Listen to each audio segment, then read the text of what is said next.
Hi, everyone. Welcome to today's webinar, Turning Dreams into Degrees, Education Course 2.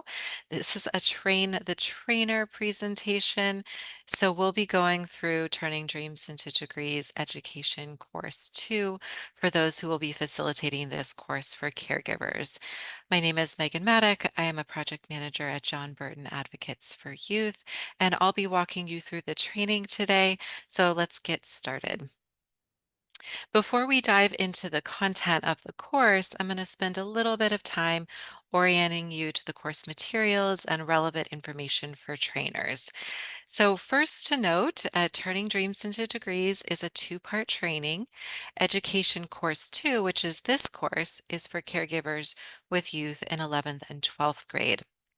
And Education Course 1 is for caregivers who are a little bit younger, for youth in 6th to 10th grade.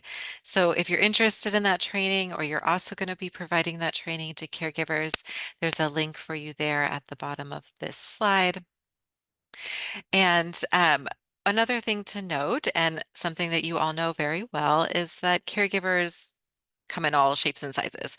There are resource families, there are FFA staff, STRTP staff, relatives, non-relatives, and throughout both of the courses, we'll be referring to the to caregivers generally as caregivers. But if you know your audience, you're welcome to change the vocabulary that we're using to fit your audience and make it a little bit more personal to them. And finally, this presentation can be delivered in person or virtually, and we give you guidance throughout this training, both in the PowerPoint and trainer's notes and in the accompanying trainer's guide on how to do both formats as you're depending on which style of presentation, in person or virtually, you're doing for your caregivers. So we have a lot of links in this content to different handouts and guides and materials. But today we'll talk about what resources are available just for you for the trainers. First, we have all PowerPoint slides, both English and Spanish, along with the detailed trainer's notes that are available on our website. That also includes an accompanying trainer's guide that gives you more detail about the content, a little bit more detail on activities and ways to facilitate the training. So definitely for trainers, those two components are really great to be familiar with before you give this training. We'll also be recording this website, or it is being recorded, and it will be posted on our website so that you can go back and watch it whenever you need a refresher for this training. And finally, we have a link to caregiver supporting materials, which is up there, the top of that slide there, which provides all the handouts and guides and resources that you'll be providing to caregivers throughout this training. They are linked within the PowerPoint and within the trainer's guide, but you can also find them there on that one easy to find website. So here's a list of those materials that we have available and that will be referenced throughout the training. So our Foster Youth Postsecondary Educational Planning Guide is really your number one resource for caregivers. It includes all of the information that's in this training today and is a great tool for caregivers to take away as they're working with youth. And for this, we have a post-secondary educational planning guide for adult supporters, and that's the one that will primarily being referenced throughout this training. However, we do have a youth version available, one for ages or grades 6 through 11, and one for youth who are in the 12th grade. So these versions are written in a youth-friendly manner. They're accessible to youth. So it's a great companion guide to that adult supporter guide that caregivers can use to work with their youth. We also have a financial aid guide for California foster youth. So this training education course two in particular does go over a lot of details about financial aid. And it's a lot to remember and it's a lot of content. So this is again a great guide for caregivers to reference after they've taken this training to help guide them through that process. We also have a few other resources that are available. The Foster Youth Education Law Fact Sheet provides an overview of some of those rights that foster youth have in high school to be able to prepare them for post-secondary education. We also have a foster youth benefits eligibility chart. So this goes through some of the kind of benefits both in education and beyond, that youth are eligible for depending on which age they enter or exit foster care. So as you're planning for a young person's future, especially older youth, this may be a great guide to reference to be able to do that planning with their goals and future in mind. And finally, we have a youth and supporting adults career planning guide that will help both youth and caregivers talk through career exploration and workforce development and the resources available for youth to guide them in their work journey. We also have for this course a student vignette, and that's found in those caregiver supporting materials as well. So a great opportunity, interactive opportunity towards the end of this course that will give caregivers an opportunity to practice all of the information that they learned in this course. If you facilitated this training before, you probably remember that we had a much longer list of handouts that are available. Um, all of the information that was in those handouts is now in that foster youth post-secondary education planning guide. So we've kind of consolidated all those many handouts into one guide, which is a little bit more convenient for you all and for caregivers. If you are interested in seeing those handouts again, or you want to maybe draw attention to one particular handout, we do have those handouts archived on our website for download. So this goes over the approximate timing of the course. So education course two is also 3 hours long. It does include a 10-minute break and up to 10 minutes of Q&A. So the overview of timing can also be found in the trainer's guide, and there's some flexibility here if you want to break that 10 minutes up into 2 5-minute breaks, if you want to have Q&A throughout the presentation or hold that 10 minutes at the end. It's really up to you and how you'd like to facilitate this course. So one thing to note is that most caregivers that you'll work with will just need to be taking one course. So the course that is most relevant to the age of the child that's living with them. But there are caregivers who may be taking both courses. And in that case, you want to pay attention because Education Course 1 and Education Course 2 have some duplicative content. So if you are providing both trainings to caregivers or maybe to your staff, you'll want to review that content just to make sure that you're not duplicating content or if you're wanting to decide which of that content you want to re-highlight. So just something to keep in mind if you're providing both Education Course 1 and Education Course 2 to folks.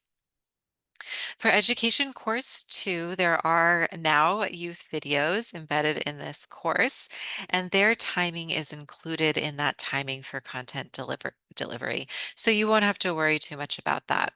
However, for this course, Course 2, the optional interactive activities are not included in that timing for content delivery. And you'll want to kind of adjust the timing of your training to incorporate whatever of those interactive activities you think will work best for your audience. So you can pick and choose from the options that we have and be able to fill out that training to a full 3 hours.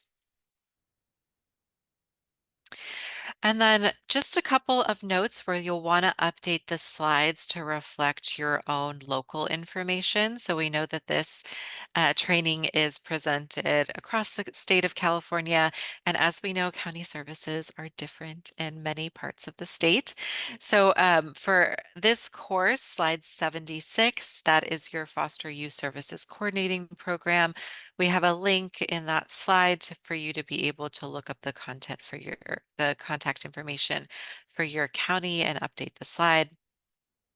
If you are presenting this training in LA County, we also have a specific resource for LA County that can also be used to update that slide as well. And finally, the Independent Living Program, ILP program, we also have a slide and would encourage you to update that slide with the ILP contact for your county. And again, the information on where to find that person and the roster is linked in the slide, so you're able to look it up and update that slide before you get started with the presentation. And just a couple of notes for facilitators. It's always great to practice in advance. There's quite a lot of content in this particular training, and it does get quite technical. So it's a good thing to read through it, to practice, and just get a little bit more familiar with the content. And with the content, we do have written notes in the trainer's notes in the PowerPoint, but it's always great if you can put it into your own words. It just flows better. It sounds better. It's a little bit more engaging to your audience than just reading off the slides. And I'm not following my own advice here, but it is best practice to do this training with more than one trainer. And that's because it is a lot of content. You want time to take a break. If you are presenting this virtually, you'll want someone to maybe be checking the chat box for questions, helping people with technology issues. So it's great to have a partner to be able to do that so your attention isn't all over the place. And then finally, like I mentioned in a slide or two ago, we do have embedded videos in this slide. And as you know, with YouTube, there are ads that play before those videos. So what I recommend doing is pulling up the videos in your browser, in your internet browser, and queuing them up to when the video actually starts. So skip all those ads and kind of pause it right before the video starts. And that way, when we get to that slide, you can pull up the video without having to wait through that obnoxious ad that runs before the videos.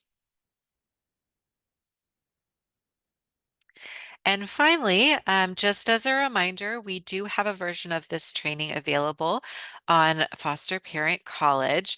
So currently, only part one or education course part one is available in English and Spanish. And we are working on getting this course, education course two, up there.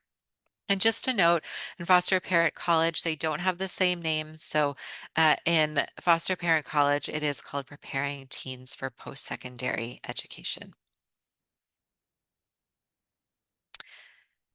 All right, so now we can actually dive into the content. So all those slides previously were just added for today to go through with you, the facilitators. And this slide is where we actually get into the real content of the training that you'll be delivering. So the training starts off with an acknowledgement of the folks who were so instrumental in creating this training with us. So again, we're John Burton Advocates for Youth, and we did create this training with support with Unite LA, Foster and Kinship Care Education Programs of LA County DCFS, Foster Parent College, and LA Opportunity Youth Collaborative.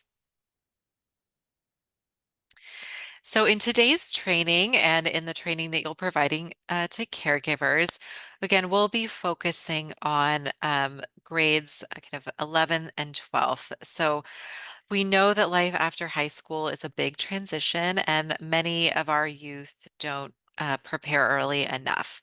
So this training is designed to help caregivers support youth in making that smooth transition from high school to college. And it can feel really intimidating, confusing, and overwhelming to navigate this college process. But with the right support, caregivers can play a critical role in assisting you through this process. So we hope that after today's course, caregivers will be able to explain the benefits of post-secondary education, both in general and to their young person. Identify resources to help students explore their career interests and higher education options. Describe those key educational planning milestones for 11th and 12th grade, and the key steps and resources for applying to college and financial aid. We'll also go through specific resources, benefits, and supports available to help foster youth achieve their post-secondary educational goals. And as a reminder, this course is designed for all caregivers. So regardless of whether the individual caregiver went to college or not, this course is designed for any level of experience in education. And again, throughout your training, so we'll refer to various resources that are located in our Foster Youth Post-Secondary Educational Guide. So all of these materials can be found on our website, the links there in the screen, and we'll go over this post-secondary educational planning guide now. So one of this, what this is the maybe the one of the most important resources that you can take away from today's training. Many of the resources and the information shared throughout this training are found within this one guide. So it is a helpful tool to remember all the steps we'll go over today, um, including those milestone checklists from middle school to high school to be able to prepare a foster youth for post-secondary education. It includes an overview of all of the resources available at different systems, so community colleges, UCs, CSUs, and kind of as a way to help caregivers navigate that process. And as a note for caregivers here, we have a companion youth-facing version as well. So um, if you want to do this alongside your youth, we have a guide that's written in a more youth-friendly, accessible way, both for 6th to 11th graders and then 11th, and then for 12th graders as well. So before we get into our content, we want to define what we're talking about when we talk about post-secondary education. And simply, really, we just mean any formal education after high school. So that does not just include four-year colleges or university, which is what we may think of when we think of post-secondary education, but it can also mean community college, trade school, technical education, Job Corps, apprenticeships, all the various options that are available to young people. So when we talk about post-secondary education throughout this training, keep that in mind. You may also hear us say college or higher education. Um, we're but we're still meaning all of those options that are available for young people.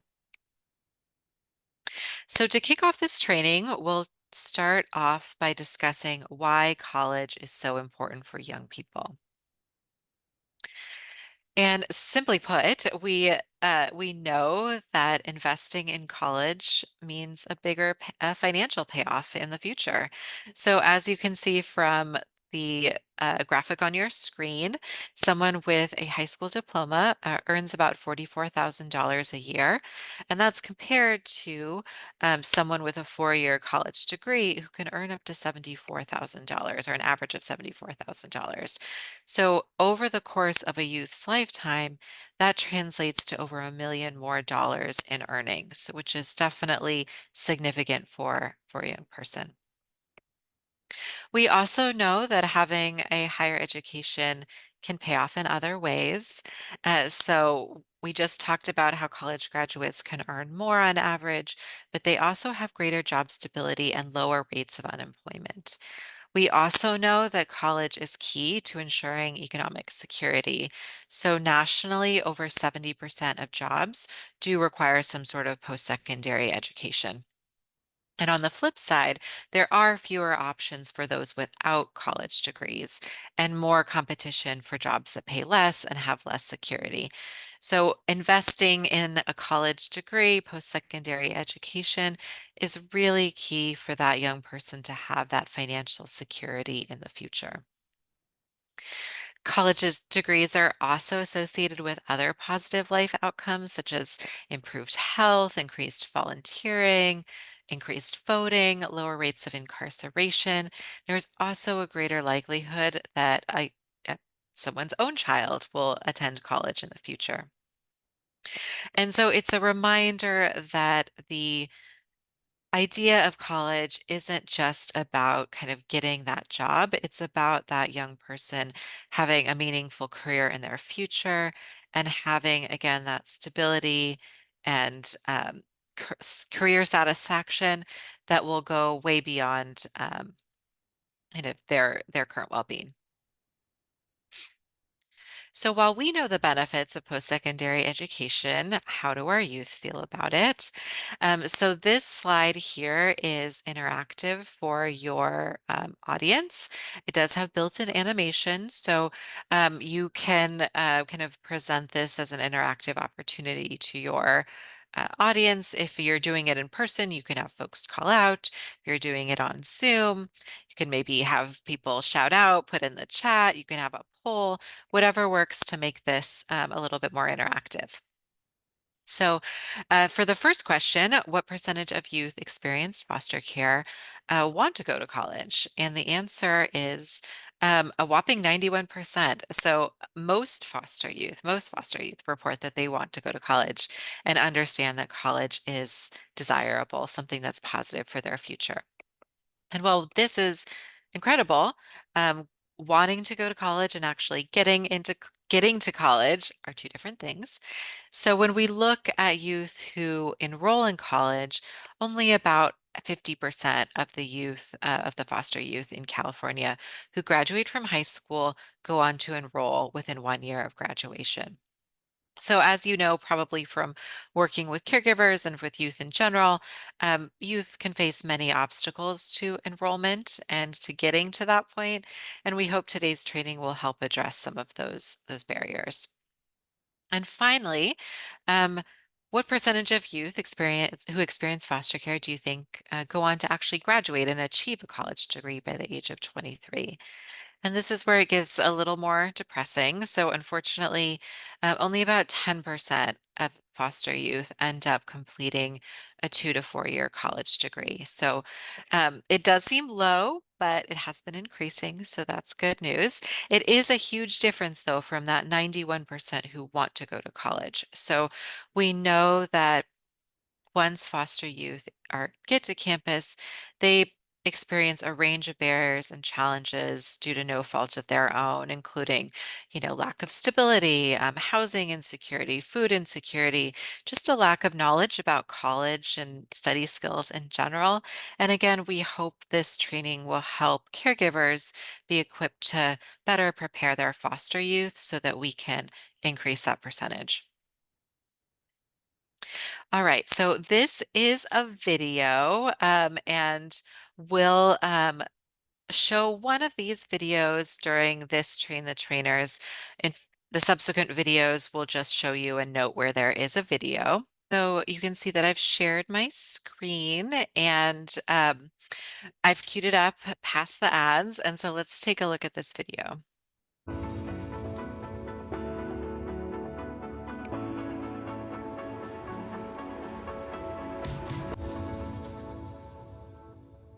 My name is Leanne Elizabeth Caldehan. I went to my first year of college of Cal State LA. I would now currently attend Cerritos Community College, later to transfer to Cal State Long Beach. College has really been an eye-opener for me. It kind of incorporated learning who I am, where I need to go in life, and it kind of taught me adulthood along the way, just life skills going through school. Hi, my name is Edina Wade. The college that I attend was Cerritos College. My major was deaf communication. I just graduated in May and I'm a transfer student and I will be transferring to Cameron University. I'm the first graduate in my family. So that's a big impact in itself. Second, it taught me that when I put my mind to something, I could achieve it. And third, it made me want better for not only me but for my kid. That's like the big impact it gave, like me just wanting and achieving better and know I could do better because I put my mind to something.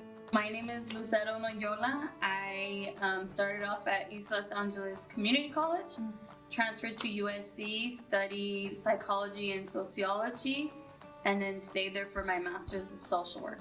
So my name is Carmen Noyola. I studied NGOs and social change for my undergrad and urban planning for my master's, and I got both degrees from USC. I think college was crucial for the type of life that I'm living today. It changed my life. It really did. I mean, having been incarcerated, early graduated from high school, and college was really that golden ticket that helped me move up in life and establish myself independently. College taught me how to write a professional email, how to act like a professional. So it was more than just a degree, it was life skills.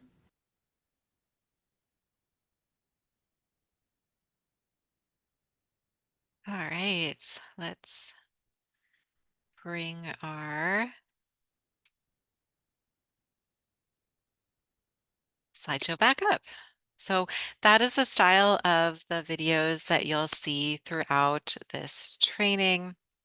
And there's several others embedded in later on in the training as well. So despite the challenges that foster youth may face, attending college and building a successful future is very possible for them. So as a reminder, today's trainings will help equip you, caregivers, with the skills and resources to support your youth to overcome these challenges, change those outcomes, and help them turn dreams into degrees. And just a note for trainers here. So this is a photo of foster youth students and support staff from UCLA. But if you have your own image, you want to highlight maybe your local college, I definitely recommend swapping it out so that you're able to, again, personalize it to your audience. So I think something for caregivers to know is that the single most important factor influencing a positive outcome for children and youth is a lasting relationship with a caring, engaged adult. So there's tons of research out there that supports this. And for foster youth who may have never had this in their life, may not have that person currently, caregivers can really be that person that inspires them to see themselves in college and who can support them in their post-secondary education planning journey. You can, or, on the other hand, caregivers can also be that person to ensure they're connected to someone who can be their educational champion and mentor them through this process. But really, caregivers should take away that because they're spending so much time with their youth, they're really that day-to-day person. They have the ability to send positive messages to that young person about their education, about their future, and help motivate them as they move forward. So one way caregivers can do this is to send those supportive and positive messages through a growth mindset. So that means supporting and rewarding efforts and actions. So something like the key thing to take away about growth mindset is that failure doesn't mean it's time to give up, but rather it's an opportunity to reflect on what we learned from that failure and what opportunities we have for future growth.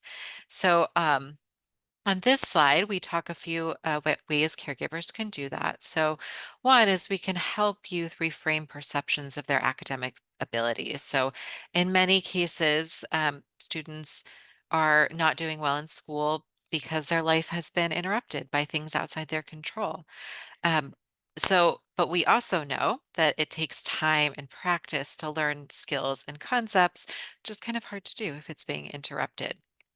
So you want to encourage patience with learning. So academics don't always come naturally to youth, but with any new concept or skill, we can eventually learn that. So in some cases, that does mean seeking out resources to assist with that learning. So, helping youth to understand that it's okay to ask for help, it's important and strong to ask for help is a key part of growth mindset. We also want to reflect back to the youth that their strengths, that they do have strengths and positive traits. So some youth might be more inclined to see those failures, those flaws, and dismiss their strengths. And you want to be able to uplift and highlight what the youth is doing well. So it's important to be aware of what it sounds like when a student is kind of holding on to those fixed mindset ideas and how we might be able to respond in those moments. So the slide does go over some options for you to walk through with caregivers. So I'll just go through one. When a caregiver hears a youth saying something like, I'm not smart enough to do that, the student is saying that, they think their abilities are limited and they're not able to learn the concepts being taught. But you're able to reframe this into a growth mindset by saying, being smart does not mean learning comes easy or you can do things by yourself all of the time. Being smart means you use the tools and resources available to you for learning. That may mean asking for help sometimes. So you are welcome to go through all of these examples with your caregiver. We also have additional examples in that post-secondary youth educational planning guide. So this is a opportunity for an interaction with your caregiver. Again, it's just an opportunity to reflect kind of what they're doing currently with their youth. So asking them how often they're talking to their youth about college. So again, reiterating that it's important to have these positive conversations with youth about college early and often. And even if their youth is in the 12th grade, 11th grade, it's not too late. They should still be talking to their youth about college. So in this, for this opportunity, you can do a Zoom poll, you can use like a Mentimeter type of situation. You could do it in the chat, depending on how you like things. If it's in person, people can shout it out or raise their hand or whatever works.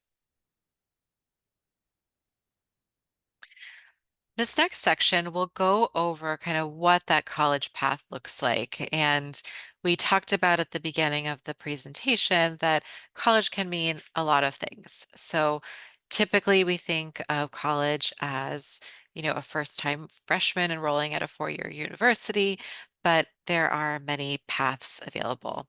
And so foster youth should be empowered with information about all the paths that are available so they can make the choice that is best for them.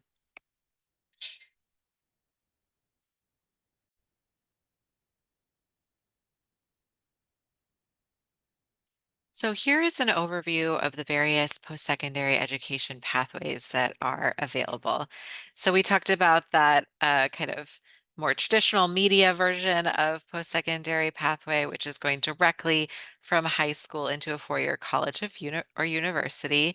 Um, in California, this can be like a UC, a CSU, or a credit like an out-of-state private university or college.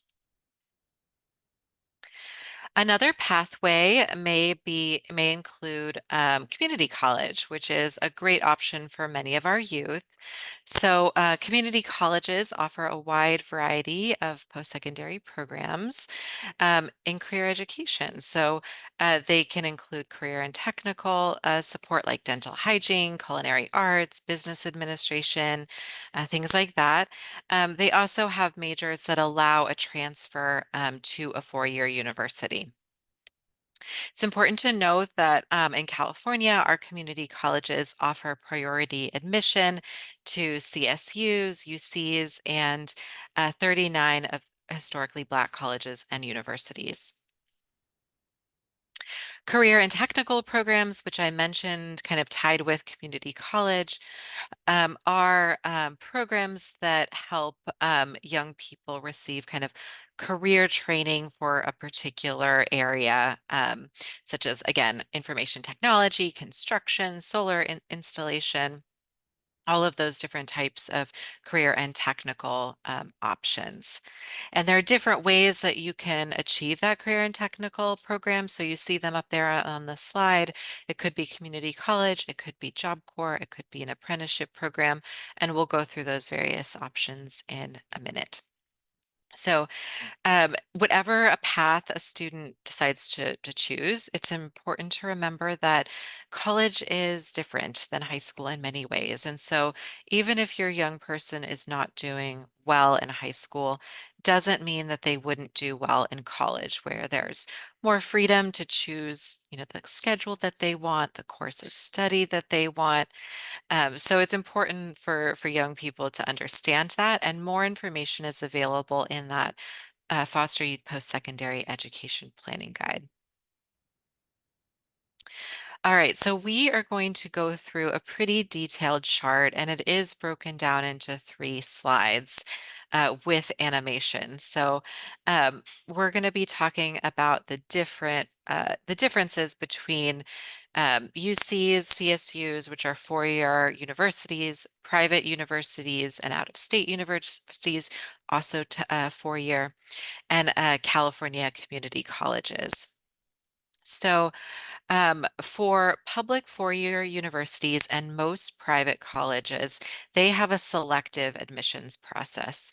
So they will require completion of A to G courses in high school. And so these are courses that are kind of core math, English, arts, history, things that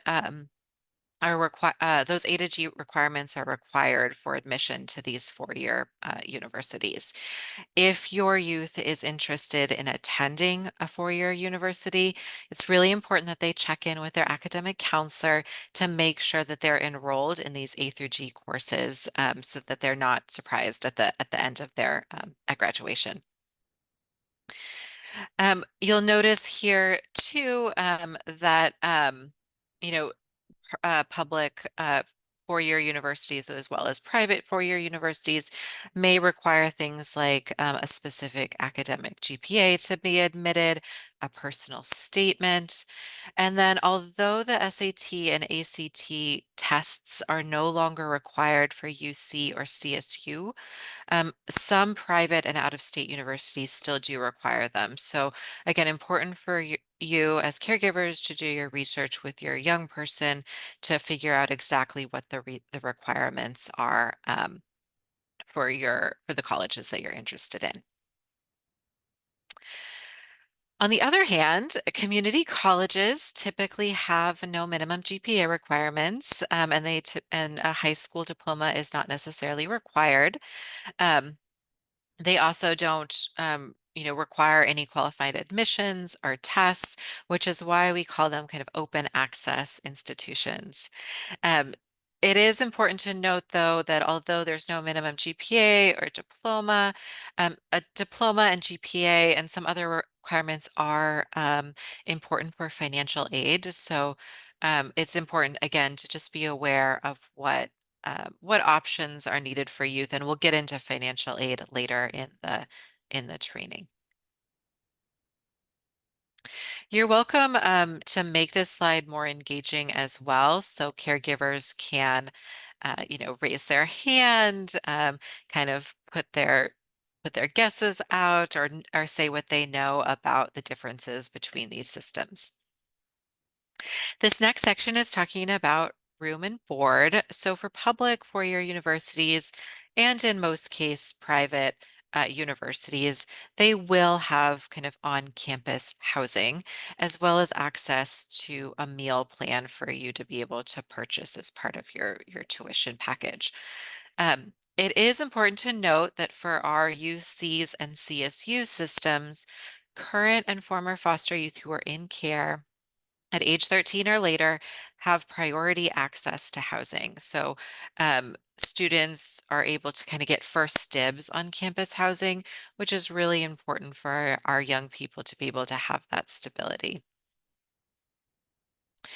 The difference here with community colleges is that although some community colleges, and it's particularly limited, do have dorms, most of them do not. So campus housing would need to take place off campus. So a student would be, continuing to live with you or finding housing on their own. And many campuses have restaurants or kind of like vendors to be able to provide meals and snacks, but you don't typically have like the cafeteria food halls or the meal plans available for those students. And finally, there are differences in what degrees are offered across these different programs. So for four-year institutions, you will have bachelor's degree across a number of areas, from liberal arts to social sciences to like the hard sciences and technology. Um, You'll also have these universities and colleges offer more advanced degrees. So if a young person is interested in going on to get their master's degree or their PhD, those are offered at four-year institutions. For community colleges, there's a wider range of options available. So you can get a certificate, such as in career education and associate degrees that can be used to transfer towards their bachelor's degree. So they can start at community college, go on to their bachelor's degree. Again, reminding you all that California community colleges have those transfer agreements with CSUs and UCs and HBCUs. There are some programs or some community colleges in California that do have bachelor's degrees. So they're not available at every community college. So it's definitely important to do research and understand kind of which of those campuses do. There's a link on the slide there to be able to see which ones do. They are also bachelor's degrees in an area of study that are not available within CSU or UC. So for an example, San Diego Mesa College has a bachelor's degree in health information management, and Santa Monica College has a bachelor's degree in interaction design. So again, a great option for young people, and they can explore the bachelor's programs that are available at their local community college. So an important thing to note about out of state colleges and universities is that, when looking out of state, there can be more variance and more research that needs to be done about going out of state. So tuition is the cost of courses or instruction to attend a college or university. And tuition is typically more expensive at an out-of-state college or university than at an in-state public college, such as a UC or CSU, since students will be required to pay out-of-state tuition prices. So just one example of this, the cost of tuition for a full-time student at a CSU is 5,742. The average tuition for an out-of-state student at a public high school may be more than $46,000. So definitely something to explore, but also important to know that financial aid should still be available for youth if they go out of state. There's also some interstate regional agreements that provide in-state tuition and non-resident tuition savings programs, such as the Western Undergraduate Exchange Program. So that does provide some savings, tuition savings, for colleges that are participating in this program. So there is a link in the trainer's notes if you want to share that with your caregivers during the training. I think it's important to note that, attending a college out of state can provide a new environment. It's an exciting new experience for some students. We know that many foster youth who go out of state are going so that they can attend a historically Black college or university.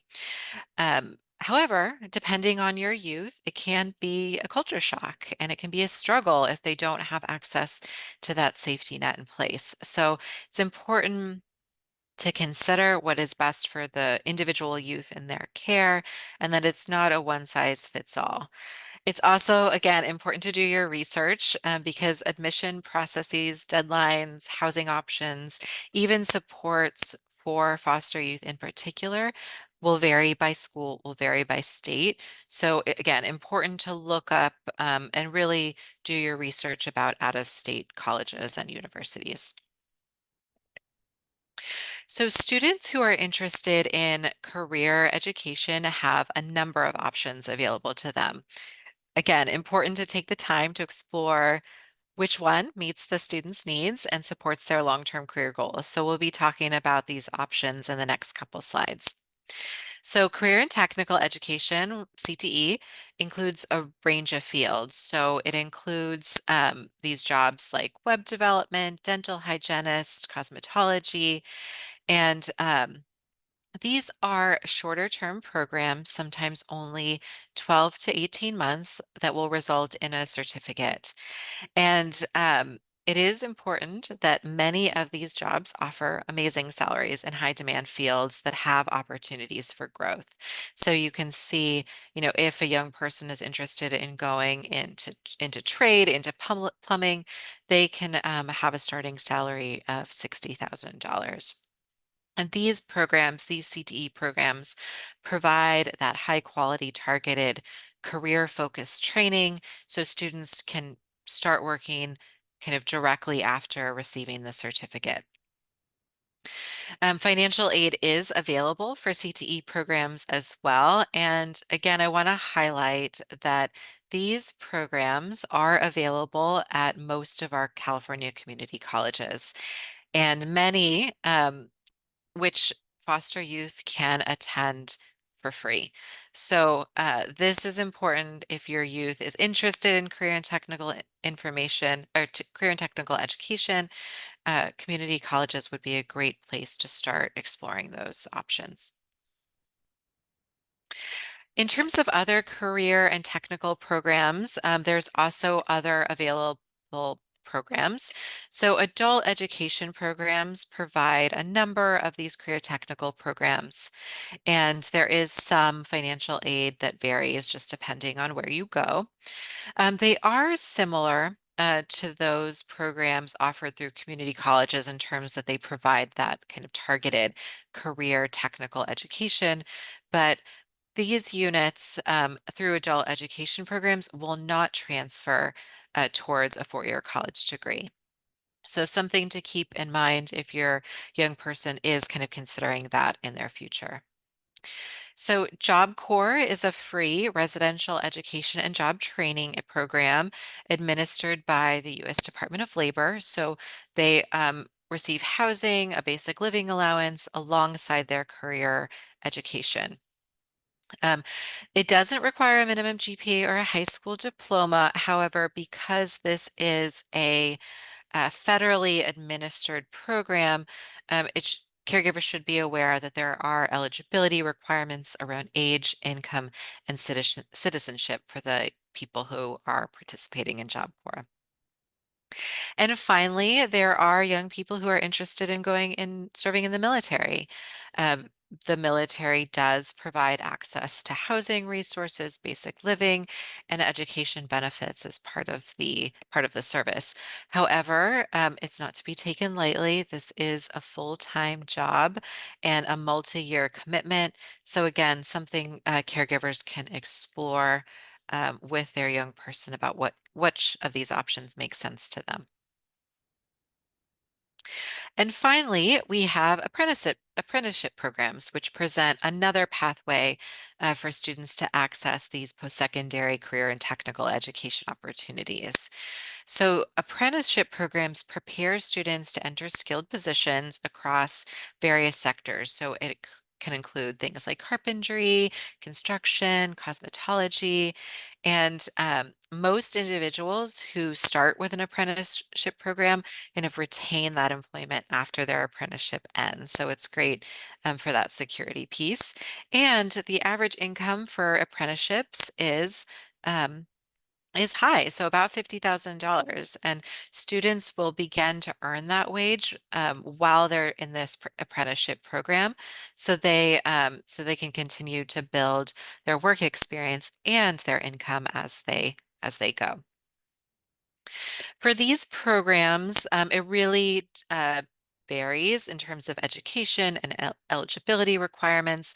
Some programs kind of have more rigorous standards, more rigorous kind of application processes.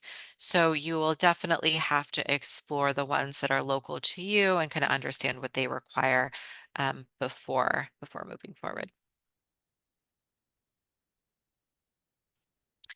So one thing that caregivers should keep in mind is that all schools promote themselves on the internet, so it can be hard to determine which ones are legitimate and which ones are not.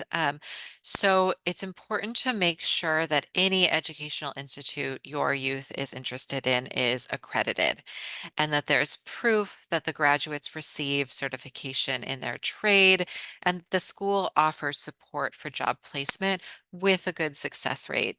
Degrees from non-accredited colleges really are just not recommended. An important thing to remember too is for-profit schools. So these are programs that you might have heard about. They've been in the news, like DeVry or ITT Technical Institute. These tend to cost significantly more than public schools and don't necessarily lead to favorable outcomes or gains. And units at these schools rarely transfer. So it's important to kind of consider that as well. And these propriety or for-profit schools often use aggressive recruitment and marketing strategies to attract students and particularly foster youth. So it's important, again, as caregivers, that you're doing your research about the particular options that are available for your youth, that they're interested, and be aware of all the options before enrolling so that they're not, wasting their time or preventing unnecessary debt. So in this next video, you'll hear from some youth about how they found their post-secondary education. And one of the examples is about youth visiting college campuses. So that's a great activity for youth even in their last year of high school, and it's a good opportunity for caregivers to recognize that. So regardless of which of path a student chooses, it's important to note that those who enroll in college directly after high school are 40% more likely to persist in college than those who take a year or more off. So caregivers should really support students in transitioning directly from high school into college, which means for this particular age range to start planning now. All right. So in this education course, we have built-in quizzes. Again, this is just an opportunity for you to be able to interact with your audience. And if you decide to use a quiz as part of your interactive material, there are quizzes that are available, pre-created questions for you to use in that trainer's guide. You can use, a poll on Zoom. You can use programs like Kahoot or Mentimeter that allow people to do that in person. So you can get creative with the quizzes. So in this next section, we will talk about college and career exploration. So now that we're familiar with the different pathways, how can caregivers determine which pathway is best for their youth? And we know it's really going to depend on the youth's goals, their career interests, their learning styles, kind of other kind of factors about them. And there's no pathway that's better than the others. So while it's not always possible, it's ideal to help youth identify a career interest and then help them find the major or certificate to match that interest, and then determine which institutions offer those programs. So, kind of working backwards and helping a youth um, figure out what they want to be or what their interests are, and then what institution will best support those goals. It's also important to know that it's not always linear. So this is a conversation that caregivers will want to start early and regularly revisit as you know, youth, especially at this age, will change their interests and goals oft over time. So I think one way to engage in these conversations with youth is to use a kind of have an engaging relationship with your youth. And you can do that by kind of using this PACE attitude. And we'll go through PACE and kind of what that means, but it's a type of communication and behavior that aims to make your youth feel safe so that they can share their interests and goals with you.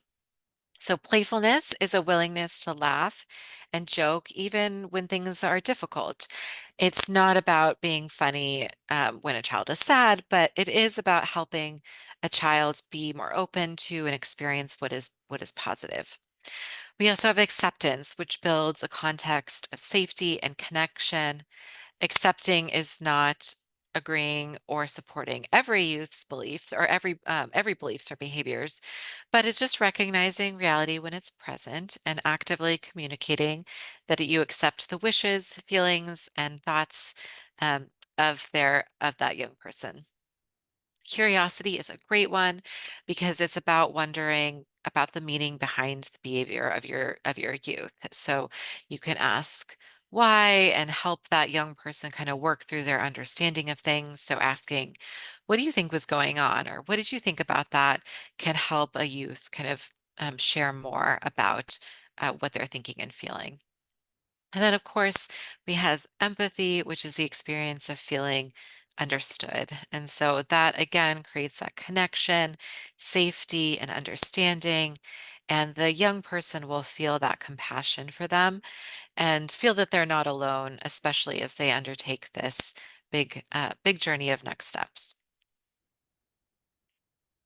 So, when caregivers begin with exploring a youth's interests, it definitely increases a youth's motivation towards those goals and provides meaning to stay engaged in school. It also decreases the likelihood of choosing the wrong degree path, which can, mean a student is spending more time or money on a path maybe they're not necessarily interested in. So, taking an interest in your youth, listening to their interests, make them feel valued, make them feel like they matter, and offer an opportunity to explore different options. They may not know what they want to do, but talking about it may help them kind of understand better their interests and what goals they have. So we do have some conversation starters to help guide caregivers through this process. You can see it, some questions up there on the screen. The LA Opportunity Youth Collaborative also has some guides that have some additional guidance for caregivers and adult supporters to help them have these engagement with their caregivers around their career interests. There's also some actual like programs and hands-on activities you can do with youth. So those career activity websites on the path actually allow a caregiver and a youth to take a quiz or to look up different careers to be able to give some guidance on maybe where to start those conversations. We also have some kind of resources and tools to help caregivers explore reality testing with your young person. So it's important, as you're having these conversations to talk about, what is the cost of living where your youth wants to live? What are their lifestyle needs? Um, and what the potential earnings of their kind of interested career goal will be. What are the education requirements and costs?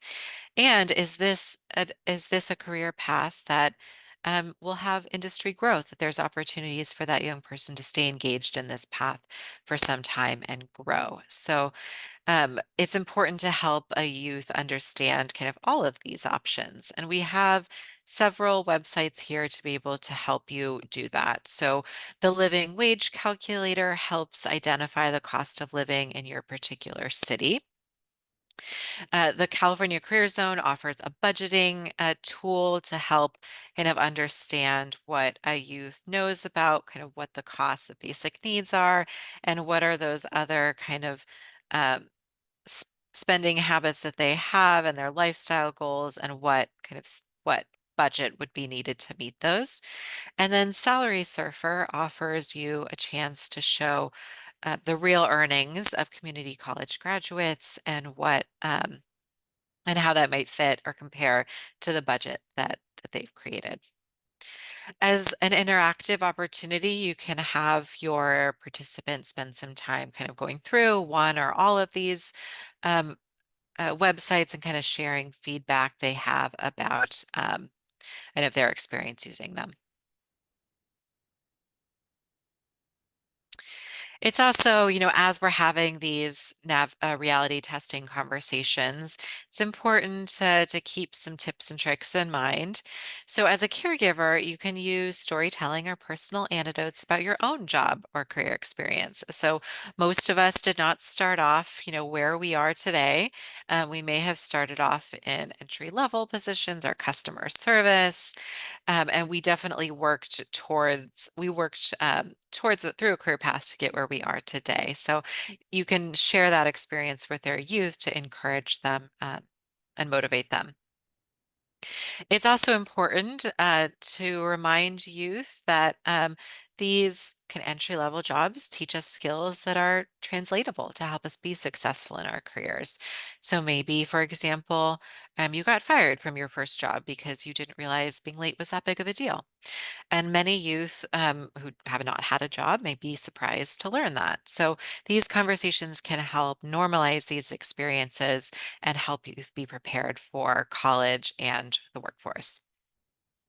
When possible, stick to facts instead of perceptions. So, again, you can use those resources on the previous page to provide youth with real information about cost of living, higher education, to help them kind of make their decision, but not dictating their decision-making process. I'm sure caregivers know very well that saying just because I told you so usually doesn't go over well with teenagers. And finally, it's important to ask youth a lot of questions instead of giving them advice. So, asking youth questions about what they want to do and helping them decide the right decisions for them can be more effective than just telling them what to do. So, we can use that peace attitude. We can even use some of our growth mindset and those tools from reality testing to be able to help them make those decisions. Goal setting is also really important, especially for young people in this 11th and 12th uh, kind of age range. They're looking forward.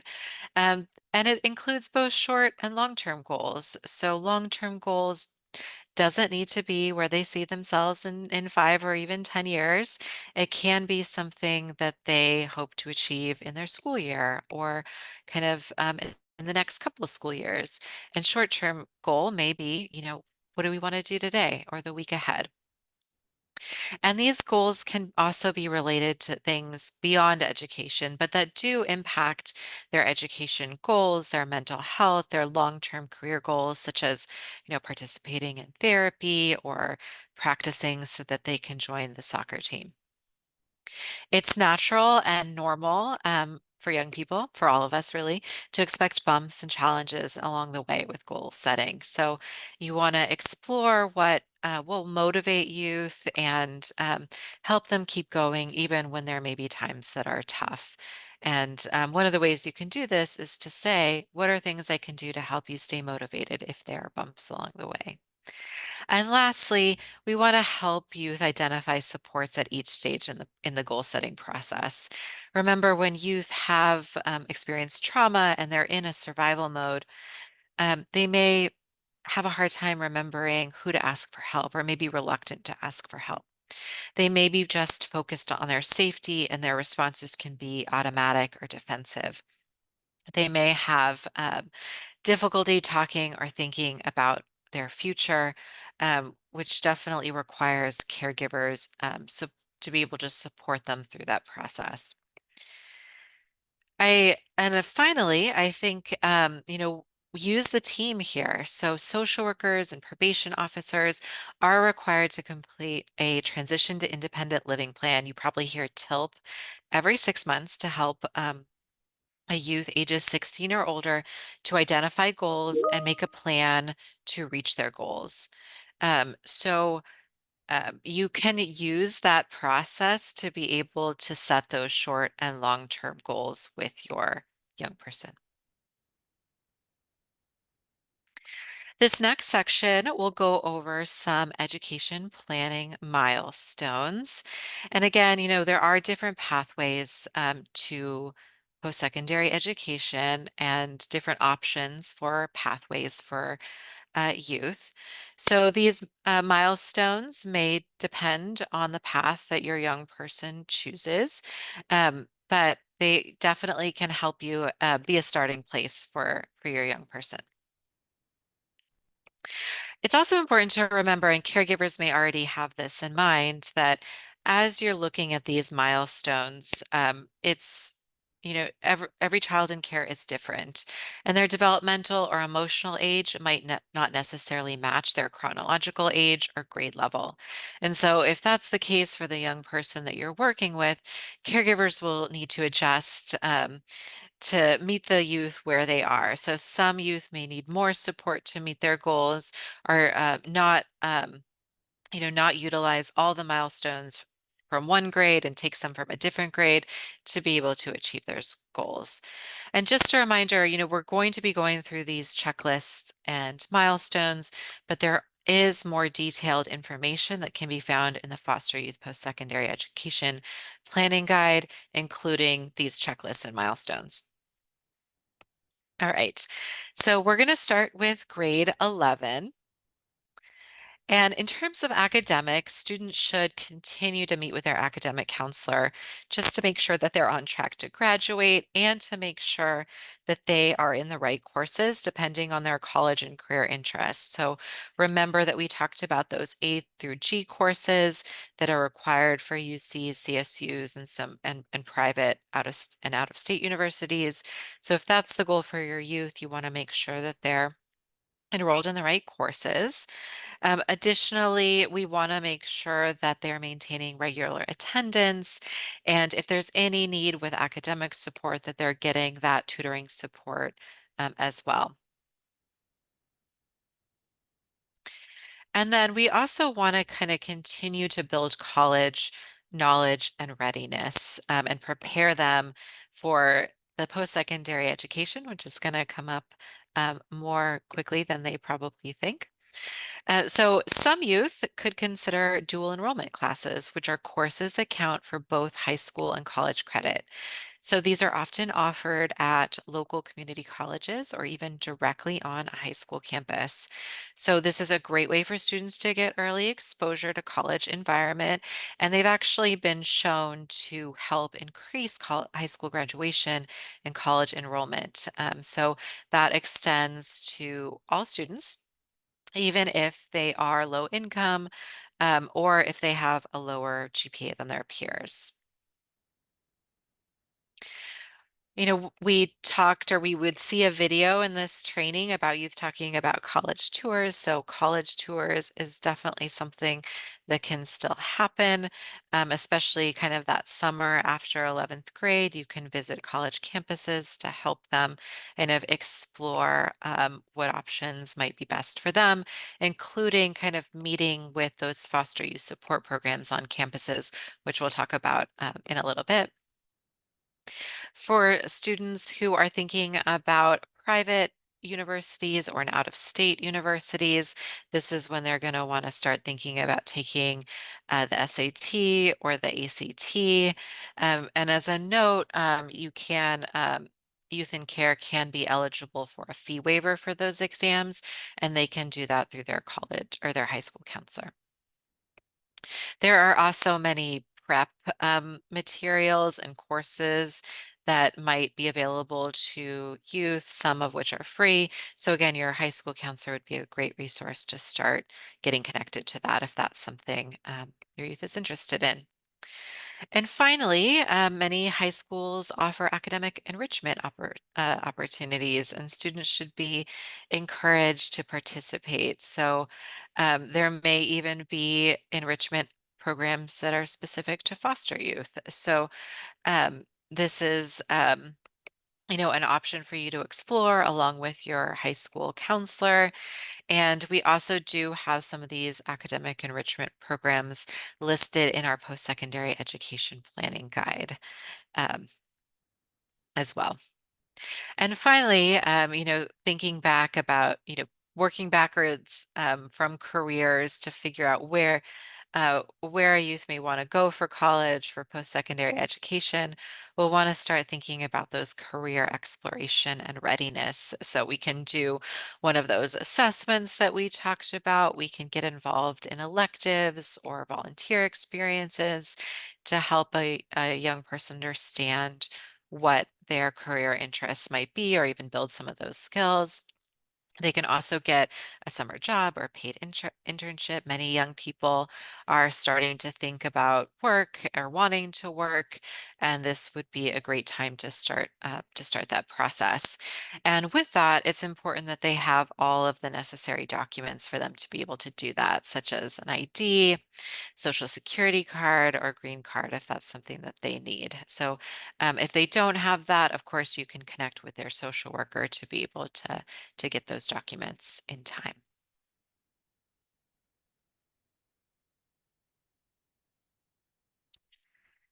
And so for grade 12, it's important to ensure that they are supported all the way through. And all the way through to 12th grade, especially since, it's graduation. We want to make sure that they are kind of following through all the way to the end.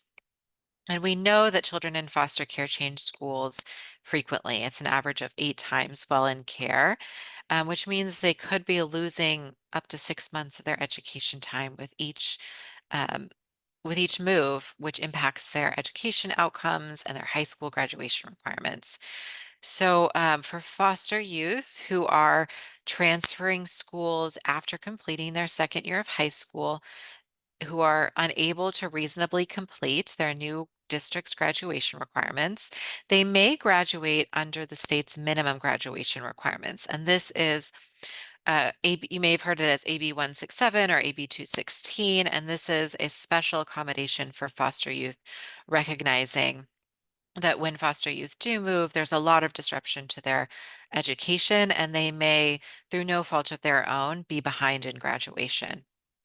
So students who choose this option can still receive a high school diploma. So it's the same diploma as their peers, but it is important to consider that it does not fulfill the A through G requirements that are required by the UCs and CSUs. So if your young person is, set on a public four-year university pathway, or they're considering it, this may be an option that you want to discuss more with their high school counselor.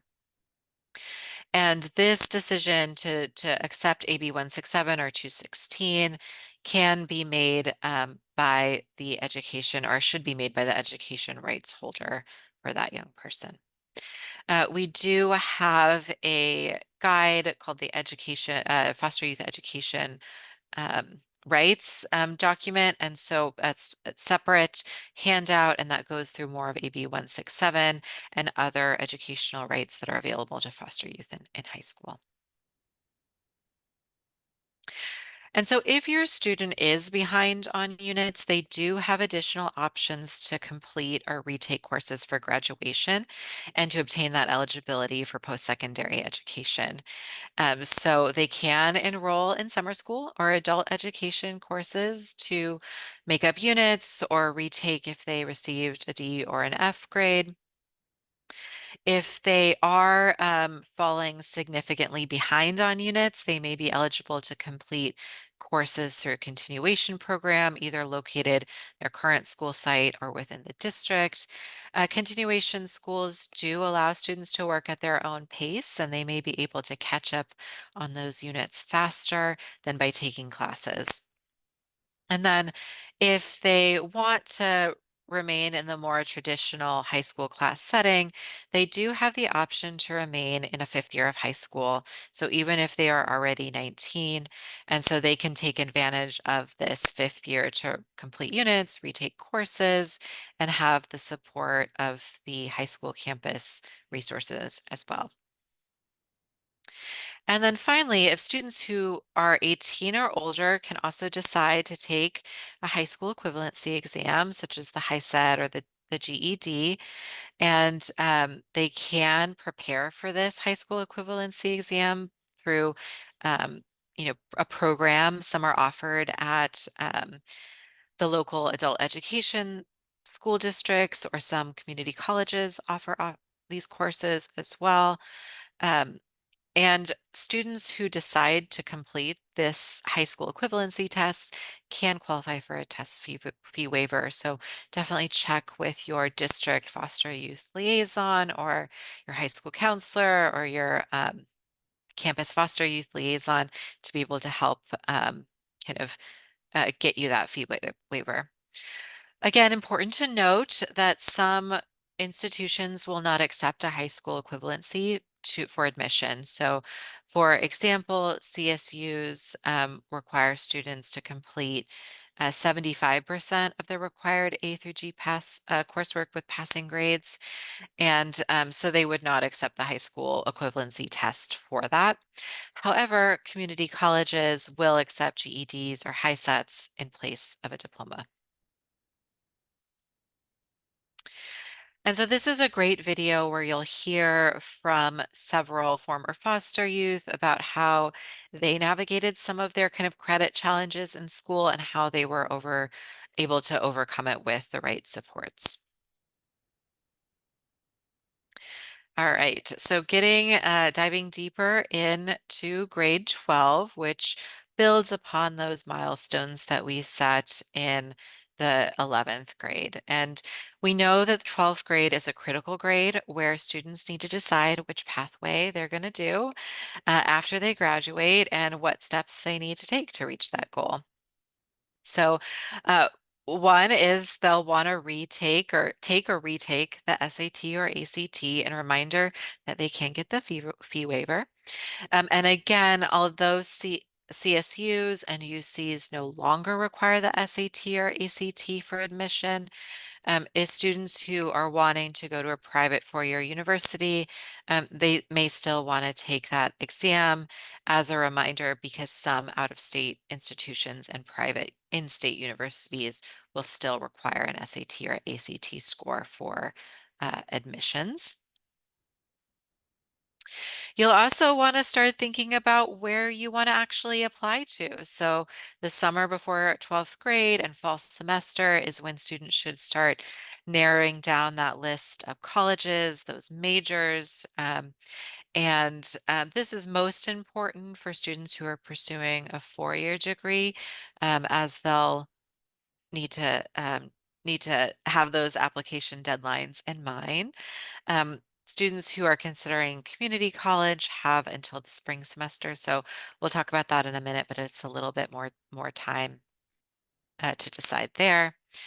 This is also the time of financial aid and college applications, so we'll be diving deeper into the application steps and financial aid processes in this training, but this is the time when all of those applications will start to be on your mind.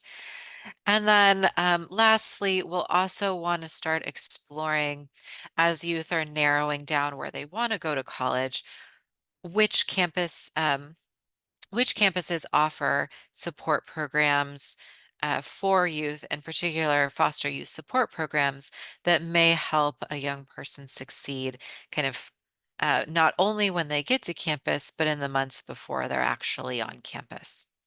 And again, we'll talk about those support programs in a little bit.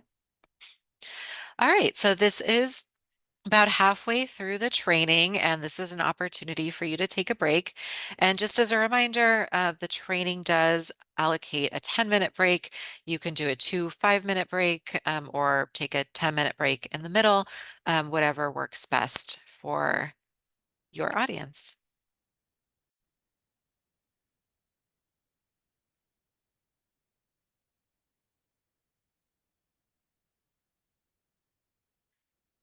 All right, now that we're back from our break, we are going to get into the next section of the training, which will really be diving into those details about applying for college, financial aid, and the resources available to you all to be able to assist. And before we do that, this is a great opportunity to just check in. We went through a lot of content in the first half of the training. So talk to your caregivers about how they might feel supporting youth with the college matriculation process. So that's college applications, financial aid. And again, you can do this kind of however you'd like in terms of soliciting responses from your audience. So you can do it with a poll. You can break people up into breakout groups. They can chat amongst each other.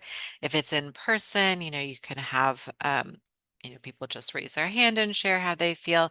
So again, you can modify this activity to fit the needs of your audience. So the reason we do this reflection is that the college application process generates a wide range of feelings, dread, fear, confusion, um, just as much as for the adults that are supporting the youth as the youth themselves. So, your young person might experience stress during this process, and that may manifest in different ways.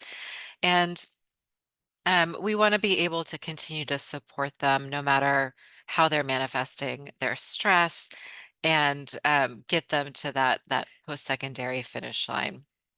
And so we as caregivers know that being patient and encouraging and supportive can help you through those stressful moments. Recent legislation, so Senate Bill 12, actually requires social workers and probation officers to identify a post-secondary support person to assist youth who are 16 or older with their college and financial aid applications. So that person can be anyone, but it can include caregivers. And so we hope that today's training will equip you to assist you throughout this process to make sure the information that they need to do this successfully and that you can connect them and yourself to additional resources when needed. So our first section, we're going to really do a deep dive into the college application process. And then after that, we'll talk more about financial aid and what to do once a youth is actually enrolled in college. So we're going to start with talking about our CSU and UC campuses. So again, these are our four-year public institutions that are available throughout the state of California.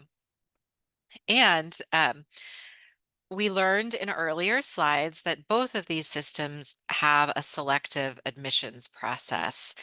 But between the UCs and the CSUs, they have different requirements, acceptance rates, application process, and cost of tuitions. So even though they are both California public state universities, they will have different processes.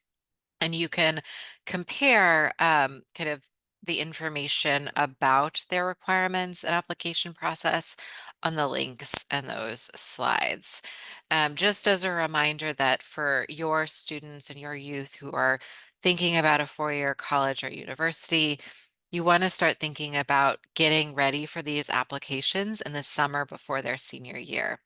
So for example, the UCs require essays as part of their application process, and students will want to get a head start on those so that they can have them ready, all edited and looked at and reviewed by the time the deadline comes around. There is also fees to apply for these universities, so students can apply for application fee waivers to apply for CSU and UCs for free at up to 4 campuses for each of those systems. Students are automatically screened for fee waiver eligibility when they complete their online applications. And it's very typical for foster youth who are California residents to qualify based on their income and household size.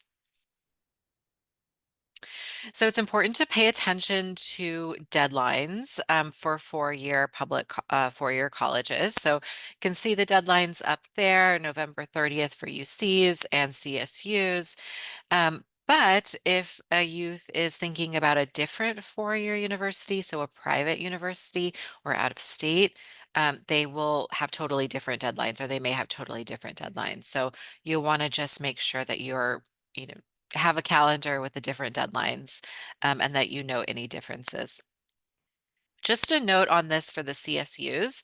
So for some CSU campuses that are not impacted, they're not the more popular CSU campuses, they may have varying application deadlines, and you may be able to apply later than November 30th. So if, you can always check the CSU website for the most up-to-date information. So an important thing to talk about with your young person is that there are um, options on these applications to self-identify as as a foster youth. And it's really important to encourage the youth to disclose their status. I know that cannot be difficult for some youth. Maybe they don't want the stigma of going into college, but there's a lot of benefits to doing this.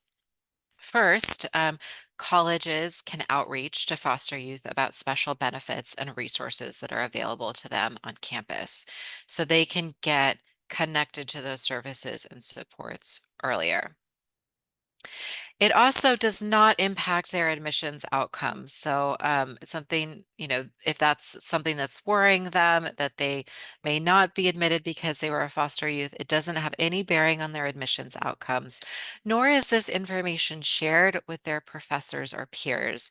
So they can still self-identify as a foster youth on the application, but still kind of keep that identity to themselves with peers and within their greater classroom community until they feel ready, or if they feel ready to share. It's also important for youth to note if they want on-campus housing. So again, foster youth are eligible to receive a priority consideration for housing on CSU and UC campuses. So if they want to have, even if they're not sure what their housing plans are, it's important to apply for that early, as there are usually with CSUs and UCs more students who want housing than there is available. And students can always decline it later, but it's important that they get on that list to be considered for on-campus housing. And then finally, for our CSU campuses in particular, students should be encouraged to complete the EOP portion of the application. So EOP stands for Education Opportunity Program, and it is available at all CSUs and some UCs as well. And it provides admission, academic, and financial support services to historically underrepresented students in California. Most foster youth will qualify for this support program. And so it's a great additional benefit for youth to have while they're on campus. However, it is important to note that it does require a application that's kind of embedded within the CSU application that does require essays and letters of recommendation. And so students will want to prepare for that essay, contact their references just to make sure that that's all set.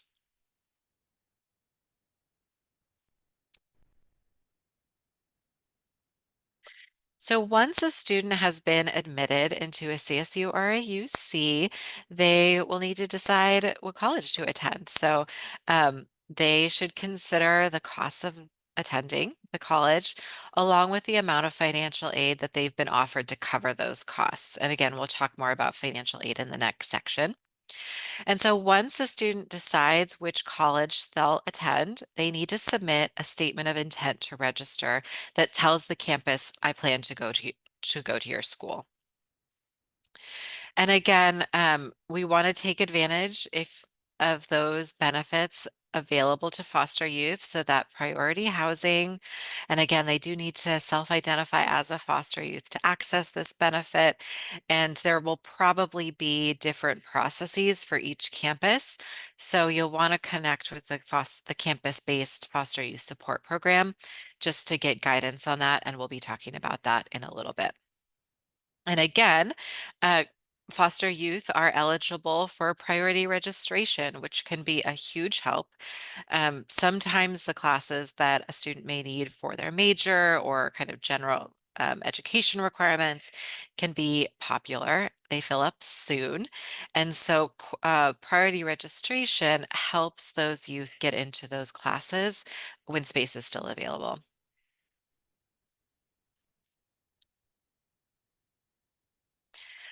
And we talked about the CSUs and UCs, but we also know that there are baby youth out there who are interested in applying for private colleges or universities. Again, we talked about this before, but it's important to do your research on when those application deadlines are. Many of them have deadlines of January 1st, but not all of them. So it's important to do your research. Many of the colleges will utilize the Common App, but again, not all. So definitely check to see what the application looks like for the college or university that your youth is interested in. We also know, we've talked about this before in this presentation, that admission requirements vary by college. Again, some require SAT, ACT, some don't. So wanting to keep those in mind. And then again, something to just think about, private schools are typically more expensive to attend. However, students may qualify for private institutional aid based on financial need or their personal statement or essays. So even though they're more expensive, if it's where they want to go, students shouldn't be deterred from applying. And once they receive their financial aid package from that school, they can determine if that is a college they can afford. So let's move on to our 2-year, our community colleges. So again, it's free for students to apply for community colleges. It's also uh, the open access. So the deadlines will vary by college. And typically, um, community colleges will use the same application. So all community colleges in California use the same. It's listed there on this slide. And students typically apply in spring semester of their senior year for the upcoming fall semester. So it's a little bit later of a deadline than those UCs and CSUs. But community colleges can have different priority deadlines or different deadlines. So you'll just want to check that out. And a reminder that when applying for community colleges, these are open access institutions, which means there's no eligibility requirements to attend, such as a minimum GPA, SAT, ACT scores, or essays, or anything like that. And it is, a great place to start if your young person is interested in a four-year college. So they can join, work towards a major that it is transferable to a CSU, UC, or another four-year institution. And just like with our CSUs and UCs, students should be encouraged to self-identify as a foster youth on the application. So many foster youth support programs can help outreach to a foster youth to get them connected to support, help them with the application, help them with financial aid. And help them through the process again, even before they've even gotten to campus. And at our California community colleges, these foster youth support programs are called Next Step, and they are available at every community college in California. So this is a great place to be connected to get started with, just to meet the folks who'll be able to provide support again as the youth is applying to community college and then once they get to campus. And then when students apply for financial aid, most foster youth will also qualify for an enrollment fee waiver known as the California College Promise Grant. So this means that the cost of classes is free. So the waiver is based on the student's income and household size, and it's incredibly valuable to foster youth because unlike other students who receive this grant, they're able to maintain this fee waiver regardless of their academic performance once in college. So again, they can attend the community college for free. And then, like the CSUs and UCs, foster youth who are in care on or after their 13th birthday and who are under the age of 26 can also qualify for priority registration at California community colleges as well. Community colleges, like we talked about with CSUs and UCs, the classes can fill up quickly, sometimes even more quickly. And so um, this will help students get into the classes that they need. And I think the most important takeaway from this slide is that the next up programs that are those campus-based support programs for foster youth really are the place to start when applying or navigating community college for foster youth, because they can be able to walk you through all of these steps, walk you through all of these steps, and making sure that they're getting access to all the benefits that they qualify for. We have a quiz here since we just went through a bunch of information about applications and getting ready for applying for college. This is an opportunity to just do a little reset, test your audience knowledge. And again, there are pre-created questions for you to use in the trainer's guide that accompanies the education course too.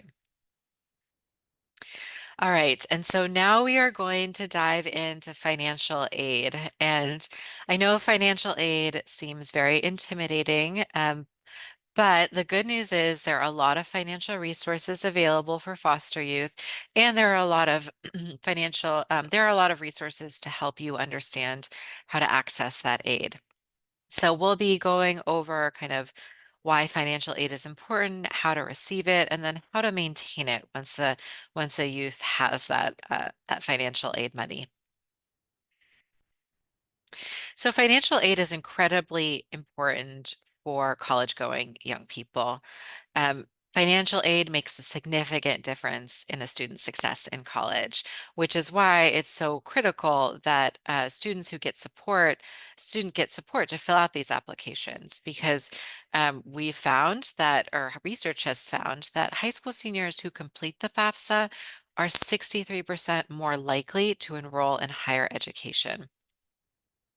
And students receiving at least $7,500 in financial aid um, led to 49% of them transferring or graduating. That's in comparison to only 17% who transferred or graduated that received less money, about one to $2,000. So what we learn here is that financial aid makes a difference, and the more financial aid a student receives, the more likely they're going on to college. And so what do we mean when we talk about financial aid? So there are several different kinds that we'll go through here. And the best kind is this first kind, gift aid. It's free, it's the free kind. So this is free money that does not need to be repaid as long as the student upholds their part of the bargain and attends class and meets the eligibility requirements. So those are things like grants, scholarships, fee waivers, which we talked about with our community college. And again, these can be one time, they can be renewed, and there are different options for foster youth. I'll note that in our post-secondary education guide, there is a scholarship resource in the back of that. So if you are looking for scholarships and grants, we have that listed in our financial aid guide as well. Work study provides paid part-time jobs for undergraduate and graduate students, so allowing them to earn money to help pay education expenses.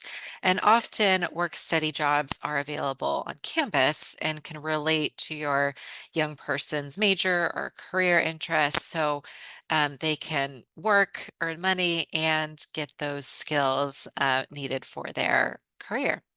And work study funds do not need to be paid back.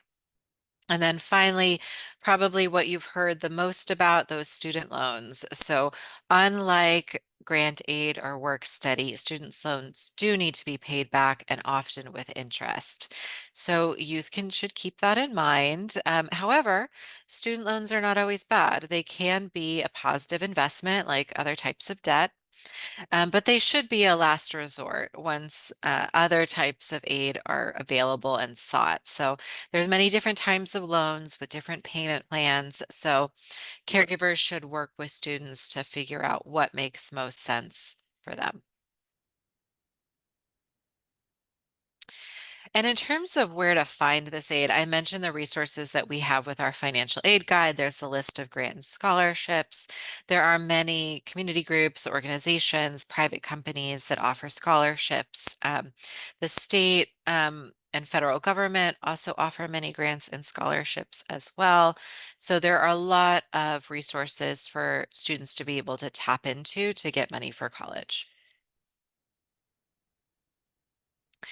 And a lot of resources and a lot of money available. So this is just a small snapshot of what an award package may look like for a full-time student. And this is just a note for facilitators. This has been updated for the 23-24 school year. But if you're using this presentation over many years, you will want to update it for the current school year. So as you can see that foster youth across all three systems can be eligible for $20,000 to $30,000 in grants or tuition waivers. And again, this is grant money, so it does not need to be paid back. So it's great news for foster youth. It also does not include their SILP stipends that are available for students in AB 12 or extended foster care. So if your young person is living independently, receiving a SILP stipend, they can be eligible. That's on top of this grant aid. I'll point out a couple and we'll talk about them. You know, the Chafee grant is one important grant that is just for foster youth, as well as the Cal Grant Foster Youth Access Award. So we'll talk a little bit about Chafee in a minute, but these are some of the grants that you'll be keeping in mind as you're applying for financial aid. And again, we have a lot of this information available in our financial aid guide for California foster youth. And again, there are more resources for scholarships and grants within that guide as well.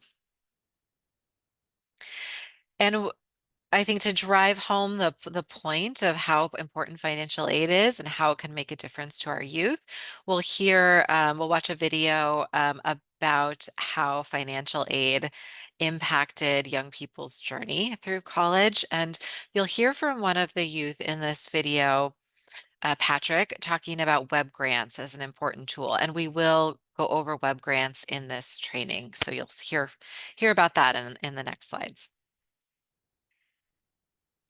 All right, how to apply for financial aid. So there can be a lot of details about financial aid, and caregivers definitely don't have to remember it all from this training.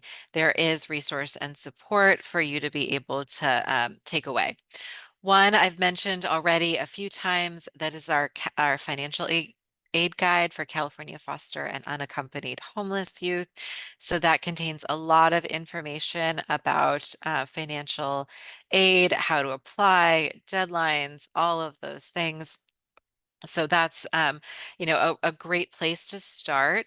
We also have in our financial aid resources here at JBay a FAFSA CADA visual guide. So this walks you step by step through the FAFSA and the California Dream Act application to help foster youth complete those applications so that they're getting the max benefits.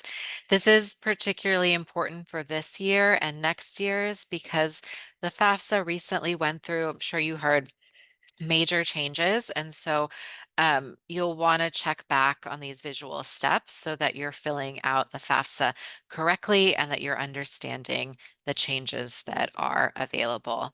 We also have a webinar version of this visual step-by-step guide, so you can walk through alongside the webinar, you can watch the webinar, and then feel equipped to help your youth fill out the FAFSA and CADA. So now we're going to talk about how to apply for financial aid. And so you already heard me reference the FAFSA and you already heard me reference the CADA. So let's talk about the differences for that. So the FAFSA is the free application for federal student aid. So this one application is used to apply for both federal and state financial aid. And it's available for US citizens, permanent residents, or eligible non-citizens. If your young person is undocumented, an eligible undocumented immigrant, they will need to complete the California Dream Act application. So they should not complete the FAFSA, the federal student aid kind of process. They're going to want to complete the California Dream Act application. And so what does it mean to be eligible and undocumented? So it can be complicated, but youth can determine their eligibility from that link on the slide. They don't need to have active DACA status in order to apply for CADA, but you should use that link to be able to help navigate eligibility for this. If you are working with a young person and they have a pending SIGIS application, a special immigrant juvenile status application, they will not be eligible for federal financial aid, even though they're in the process of gaining citizenship. If it's pending, they should still complete the CADA application.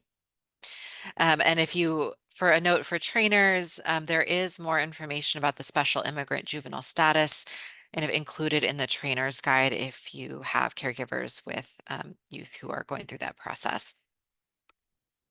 And I think it's important to note for the CADA application, the California Student Aid Commission, which runs the CADA, which publishes it, they keep applicant data confidential. So that information is not shared. It's not disclosed to any federal agencies, including immigration enforcement. So if that's a concern for your young person, you can definitely help them to understand that. So how does financial aid work? So these applications, the FAFSA and the CADA, both ask a series of questions to determine a student's ability to contribute financially to their education. So we call this the Student Aid Index. It used to be expected family contribution, but you'll hear SAI now, Student Aid Index, and it states how much the student is able to contribute to the cost of attendance. And for most foster youth, that contribution, that SAI, will be zero. Cost of attendance is the total amount it costs to attend the college. So that includes tuition, housing, books, supplies, transportation, all of those things. The student aid index is then subtracted from the cost of attendance to determine their eligibility for need-based aid. So a need-based aid might be things like the state, the Cal Grant we talked about earlier, or the federal Pell Grant. When students apply for financial aid is important because there is a key priority deadline and students can miss out on thousands of dollars if they miss that deadline. So for the FAFSA and the CADA, The priority application period is between October 1st and March 2nd before the start of the school year that you will begin. So for example, if we're thinking ahead in the 2025-2026 school year, students can start filling out the FAFSA between October 1st, 2025 through March 2nd, 2026 if they're planning on attending school that next year in 2026-2027. So just a note here for trainers. So we are doing this Train the Trainer program in April 2024. And as you may have been aware, the priority deadline for FAFSA for this year only, for 2024, has been moved to May 2nd. So that is just for this year because of all of the challenges that have happened with FAFSA. So just remember that for subsequent years, or if you happen to do this training before May of this year, you want to just keep that in mind. And then for community colleges, students have a little bit more time. So for community colleges, September 2nd is that priority deadline for financial aid for community colleges. And students can apply after these deadlines. They just may receive less money, particularly if they're attending a four-year college. So it's important to get it in by that deadline. It's also important to know that they can apply for financial aid even if they don't know where they plan to attend college. So you can get that, you can put in that information and then revise your FAFSA later to be able to share which college you're actually going to attend. It's also important just to, again, to keep note of deadlines. As we've mentioned several times, for some four-year universities, especially private out-of-state universities, they may have deadlines that differ. So just want to make sure that students know if their college is requested an earlier financial aid deadline, that they have that information so that they can be prepared. So now we're going to get into like the nitty-gritty of completing the financial aid application. We're not going to go through it step by step, but we are going to go over some key points to help you as caregivers help your student fill out the application. It's really important that students do not do this on their own. I think it's most effective when a student has someone to walk them through the process. And this can be you as a caregiver. There's also other resources available. Many high school counselors have FAFSA workshops available for students. ILP programs, which we'll talk about in a little bit, also do, districts do. So there's plenty of assistance for youth and you to be able to get hands-on assistance with completing the FAFSA. So the first step to completing the FAFSA is creating a FAFSA FASA ID. So this is required for FAFSA only, not for the CADA. So uh, keep that in mind. And as of 2024, this is a brand new step. And it must be completed before filling out the FAFSA application. So it takes only a few minutes to actually complete the application for the FSA ID, but it can take several days for it to be approved and for you to be received confirmation by email. So what you'll want to do is, maybe the week before you're going to sit down and fill out the FAFSA with your young person, or the week before they go to a workshop, you'll want to sit down and complete this FSA ID process so they have it ready to go. And students will need to complete this FSA ID, their social security number, their name, and an email address and a phone number. So their name for the FSA ID will be tied to that social security number. So you should be careful to enter their name exactly as it appears on their social security card. Otherwise, it can create errors in the FAFSA process later on.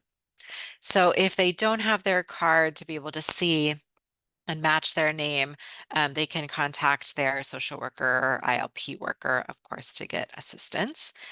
In terms of email addresses, we recommend using an email address that students check regularly and that it not be an email that was provided by a high school, because those tend to expire once a youth graduates, and then they won't have access to the FAFSA information that will come to that email. And finally, a phone number is optional but recommended, because if you happen to lose your password for your FSA ID, you can use your cell phone to reset it. Finally, once you've got that done, because there is a little bit of time between completing the FSA ID and then starting the FAFSA, you'll want to just make a note about what what the student's ID is, what their password is, because you'll need that to go on and actually apply for FAFSA. So once you get that confirmation that your FSA ID is approved, you're ready to start filling out the FAFSA or the CADA. And for this process, again, we really recommend that a youth do this with someone, either you, their caregiver, a local workshop, or sometimes like the high school counselor can do it, just because there are many steps and there are some questions, and youth may need some guidance on that process. So we recommend setting aside about an hour to complete the FAFSA, and then some additional after the FAFSA processes we'll go through, the Chafee grant and the web grant account.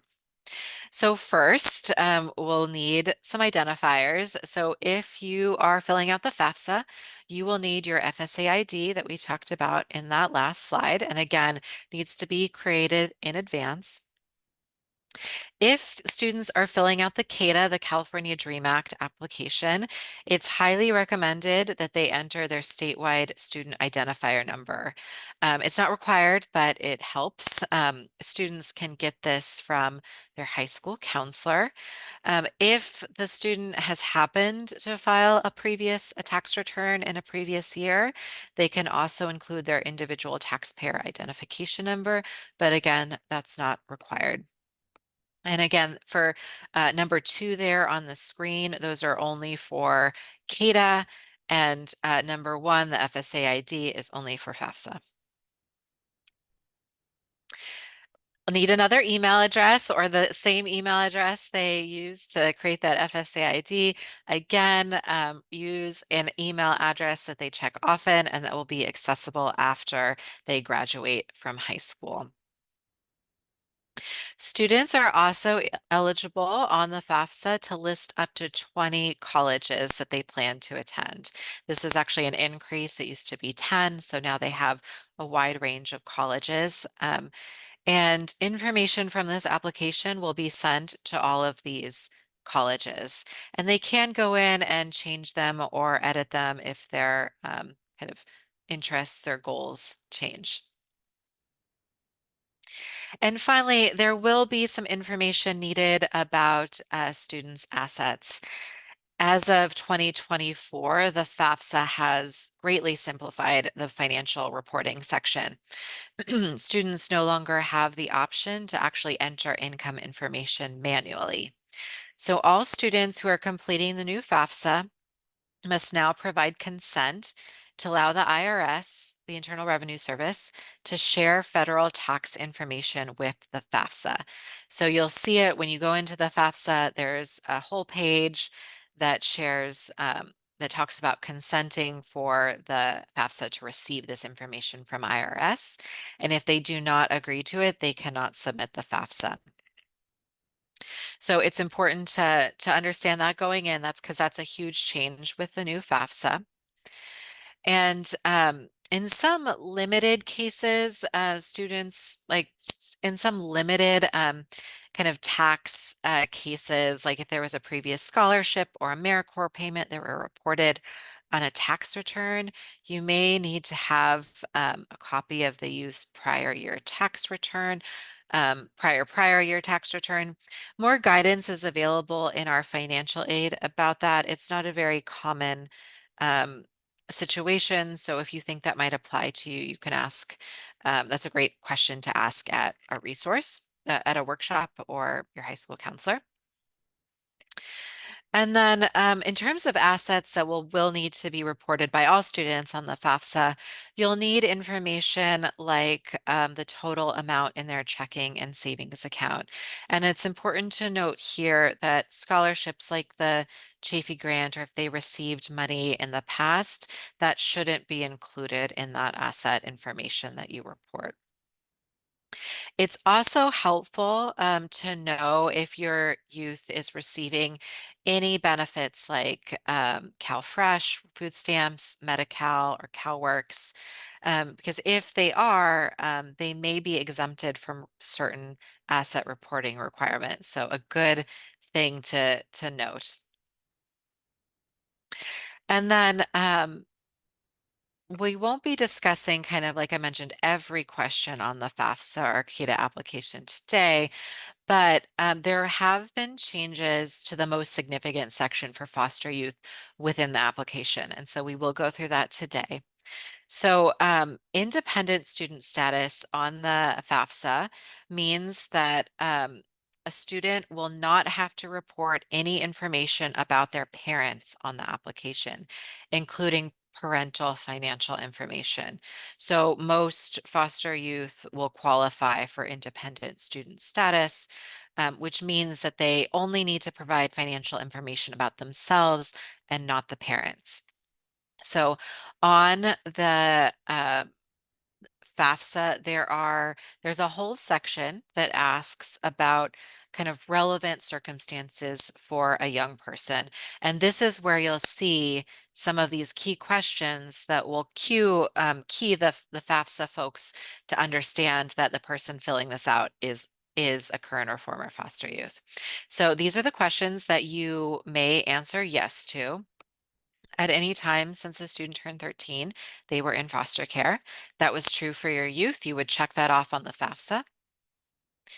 Or at any time since the student turned 13, they were a ward of the court. So these two seem really similar, and they are. There's actually no guidance from FAFSA about what the difference is between these two. So for foster youth particular, so for foster youth, we recommend clicking both of these boxes as yes. And then finally, the student is or was in a legal guardianship with someone other than their parent or step-parent as determined by a court in their state of residence.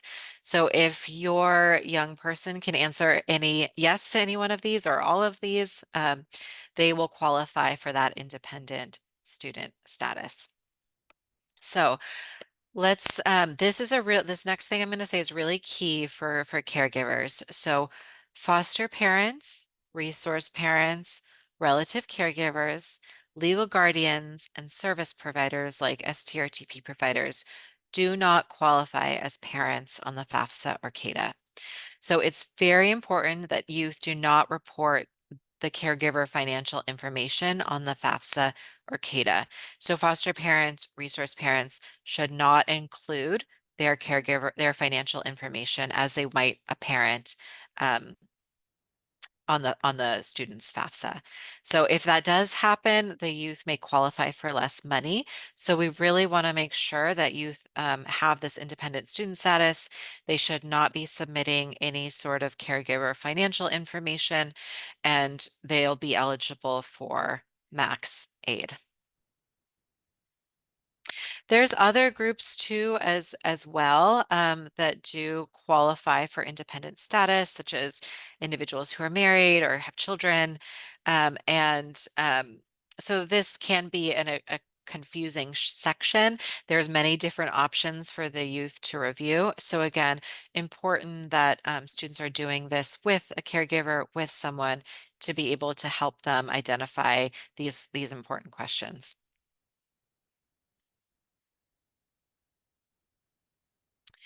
So once you've got this FAFSA or CADA submitted, you have another application to do, but it's very important.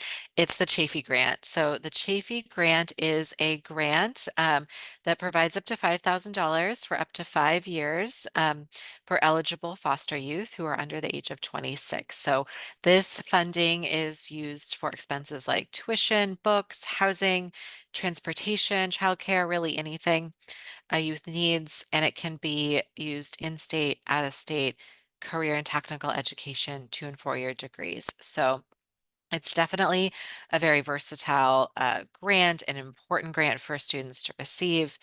And students, to qualify for this grant, students must have been a dependent or ward of the court at least one day between the ages of 16 or 18, meaning they were placed in out-of-home care. So foster youth who were in family maintenance, who stayed with their parents, would not be eligible for CHAFE.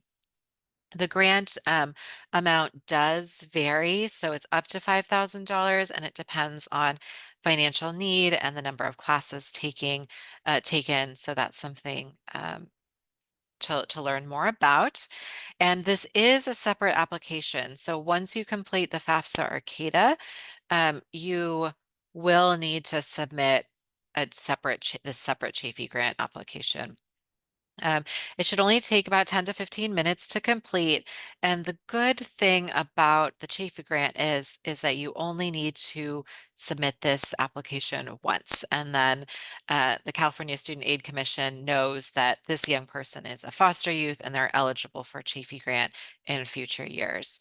That's unlike the FAFSA or CADA, which needs to be reapplied every year. So one important thing to note about the Chafee grant is that on the back end, on the system side, the Chafee grant verifies foster youth status electronically with the California Department of Social Services. And we'll talk in the next slide about how to make sure this verification happens because sometimes it's missed. So once you've done the FAFSA or CADA and you've done the Chafee grant application, the next really important step is to create a Web Grants for Students account. It's a very quick process, but you must wait until your FAFSA or CADA processes successfully. So that can take a couple of weeks. But once that happens, Web grants can be used to manage your California state financial aid, such as the Chafee grant and the Cal grant. So this is where students will be notified on how much financial aid they received, and if there's any further actions or issues with their California state financial aid. In this, for that, there's two things to kind of keep an eye out. So one is high school GPA verification. So in order to determine eligibility for some grants, California will need to receive the student's high school GPA. However, sometimes a high school doesn't do this by the deadline, or there might be an error because the student changed schools. And so it's the student's responsibility to ensure that GPA was successfully submitted in Web Grants in order to receive that funding. So once your Web Grants account is created, you can go and you can log on and you'll be able to see if there's an issue or an error and what that error is, if it's, for example, the GPA was not received. It's also important to verify that that CDSS verification occurred. So if your foster youth applied for the Chafee grant, you can check on Web Grants to see if that Department of Social Services record is verified. So it does take some time for this verification to show up. They only do the data match once a month, so keep checking. But if it doesn't show up, your student may need to submit manual verification that they're in foster care. And there's many ways to do this. But if you have kind of more questions or these situations come up, definitely check in with your high school counselor.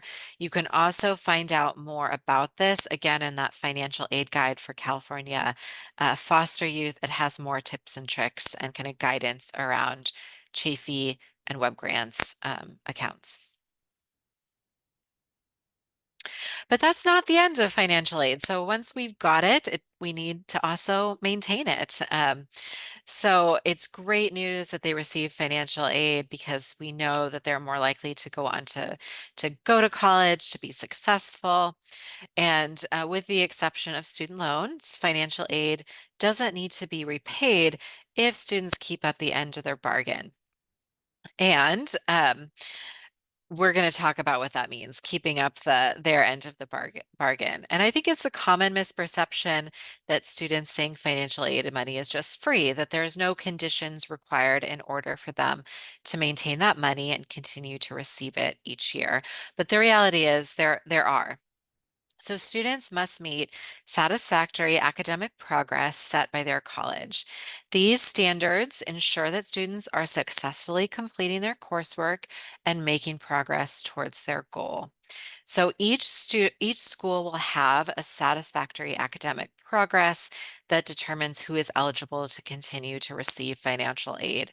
And often it involves a minimum GPA, a completion rate in terms of what percentage of courses they've completed towards their degree, and a max time frame for completing those courses. So if a student fails to meet those standards in 2 consecutive terms, they can be placed on financial aid warning or suspension and can lose eligibility for financial aid.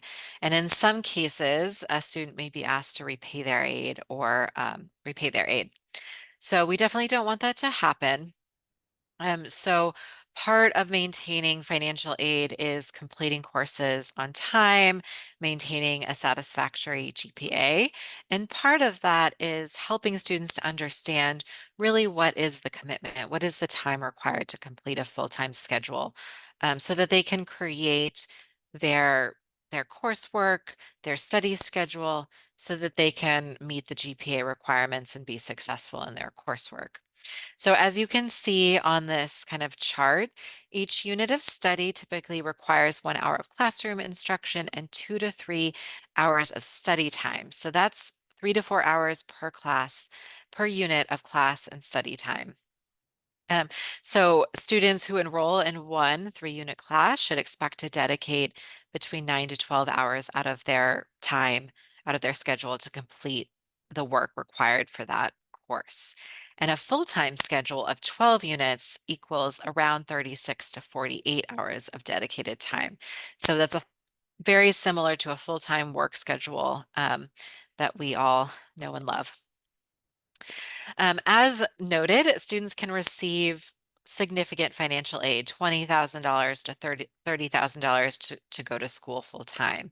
In some cases, like for community college, that's essentially being paid to study, and they should treat school just as they would a full-time job.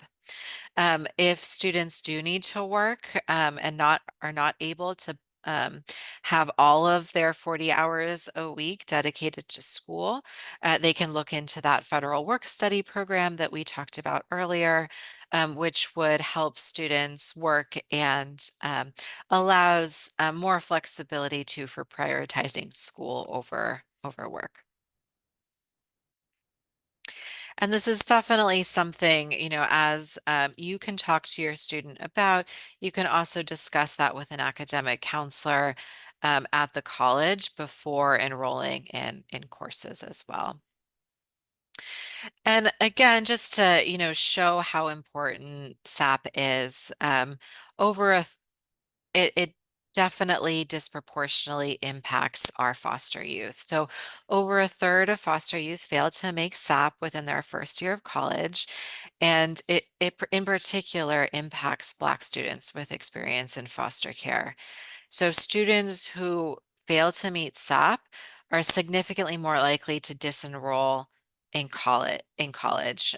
So leave college once they lose their financial aid and not necessarily re-enroll. So factors such as this contribute to why 40%, those numbers from earlier, why 48% or 50% of college foster youth enroll in college, but only 10% actually graduate. So as a caregiver, it's critically important that students are educated about these policies, that they know what their end of the bargain is when they're signing up for financial aid, and that they know where to go to for support. There are many options on campuses that help students with academic support or just overall support to help them be successful.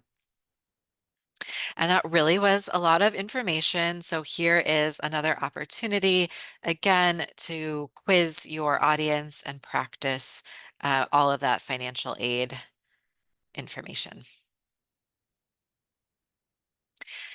And now we're going to talk about setting foster youth up for college success. So we've got them through the application process, we've got them through financial aid, they're on campus. How can we get them to stay there and be successful? So we'll talk about some of the resources, some of which are specific to foster youth that will help youth be able to do that. So summer melt, if you hadn't heard that term, is when high school students who are accepted into college but fail to enroll the fall after high school. And so studies show that anywhere from 10 to 40% of college students fail to enroll, and it particularly impacts our low income and first generation students, of which foster care may be kind of included in those groups. There may be a lot of reasons for this, such as lack of resources, support, guidance, and encouragement.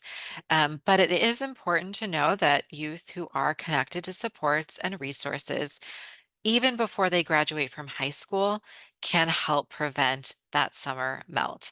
So for caregivers, definitely be proactive in terms of connecting your youth to these supports. Don't wait until they're starting to feel a little bit flaky or starting to decide it's not right for them. We want to make sure they're connected to those supports early, even before they graduate from high school. It is possible. And then I think something that caregivers probably are very well aware of with foster youth is that due to the trauma foster youth have experienced, many youth may feel nervous or scared or distrustful about starting new relationships, especially in a place that is as big as a college campus. So when you're connecting students to these resources, it's really great and important to do a warm handoff. So connecting those students directly, either going in person, doing a Zoom, doing a phone call, so students know exactly where and who they can get support with when they're on campus. So these foster youth campus-based support programs, I've mentioned them a lot because they are so important for youth. And next step, I've mentioned kind of earlier when we were talking about community colleges, are available at every community college in California. So this program provides additional supports and resources just for foster youth, like academic counseling, tutoring, additional grants, kind of community events, workshops, mentoring, great things to help youth succeed. There is an eligibility requirement for Next Step. So students have to have been in foster care at the age of 13 or older and must join the program prior to turning 26 years old.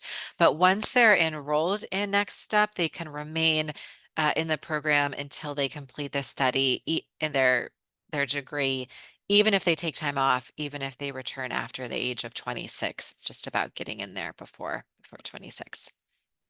So in addition to Next Step, there is also a wide range of other foster youth campus support programs found at all CSUs and UCs and some community colleges and private schools. They go by different names, but they're commonly, you will probably hear them as Guardian Scholars or Resilient Scholars program. So unlike Next Step, which is a streamlined program and consistent in terms of eligibility, the Guardian Scholar programs or these other foster youth campus-based support programs have different eligibility requirements and services depending on the campus. Many of the Guardian Scholar programs serve foster youth who are in care at any age, and they don't have an upper age limit, so that's a great thing to be aware of. But it is important that you check with each campus to understand if they do have this campus support program, what is their eligibility, and what services they provide. And we talked about that warm handoff between these campus support programs. So one way to help you do that is the California College Pathways website. So in this website, there is a database that tells you who are the people at all of these foster youth campus support programs. So when you're ready to make that direct connection between your youth and campus, you have the exact person that you need to reach out to in order to make that warm handoff. This is also a great website. It has a lot of information that we've talked about today in terms of college planning, financial aid, and can be something you look at with your youth together. So in addition to the foster youth programs on campuses, there's tons of other support services on campus. We talked about EOP and EOPS when we were talking about applying to the CSUs, but again, those programs offer additional supportive services for underrepresented student groups. We have programs like CalWorks and CARE, which provide support for parenting students. Most universities, colleges and universities offer counseling services or referrals to external sources, as well as programs for students with disabilities. So students who had an IEP in their high school can take this IEP to their college campus to receive accommodations and supports like assistance with note-taking or extra time on tests or interpreters or other needs that they may have. Campuses also have basic needs centers, or many of them do, that provide things like food pantries, resources with housing, or linkages to other programs um, outside of the campus. And then in terms of like academic support, colleges do offer things like tutoring and academic support programs to help youth who need that. We also have lots of cultural programming and student clubs to help students build community. So Umoja Scholars is one that you might hear, which is dedicated for Black and African American students. We also have Rising Scholars, which are for students who are impacted by criminal justice, and Dream Centers for undocumented students. And lastly, community colleges may also have college promise programs. But not to be confused with the California Promise Grant that we talked about earlier. This program provides free tuition, priority registration, and other support services and benefits. So this is found at community colleges, and students can look into their local community college to see if they offer a Promise program as well. And we'll do a little break to have a video to hear about foster youth who received support from some of these campus support programs and how these resources kind of changed their college journey. So I know I keep saying this, but it's true. We went through a lot of content in this course, and college, as you've seen, financial aid applications, it can be a lot. It can be complicated, even for someone who's incredibly organized. So we want to share some resources with caregivers to help you understand that you're not doing this alone. There is a lot of support you can get, and your young person can get through this process.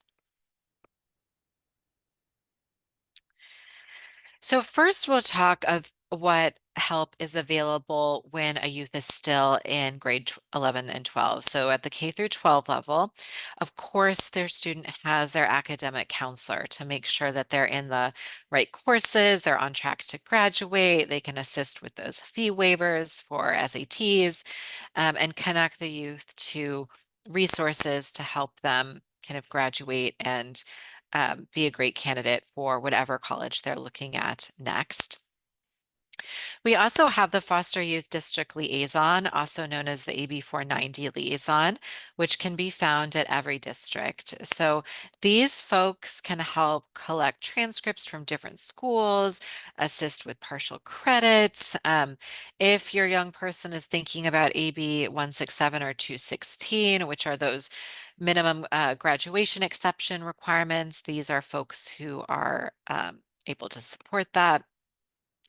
And we do have a list for trainers in the trainer's notes that has all of the district contact information. So if you are located within one particular school district, you can put that information on the slide.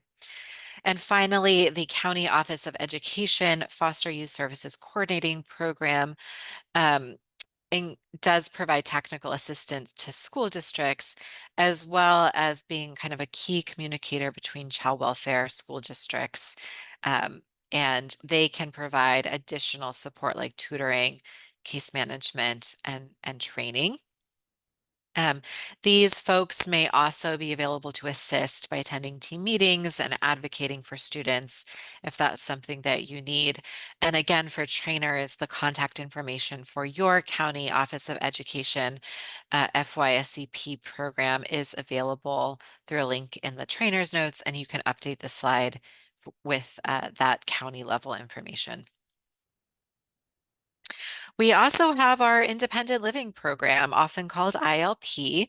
So this is a voluntary program offered through child welfare and probation. It provides services and funding to help youth gain the skills necessary to live independently. So it's eligible for students who were suitably placed in foster care or kin gap, relative caregivers, at any time between the ages of 16 through 18. And youth can request an ILP transition coordinator to assist the youth up until they're 21. So many years of support.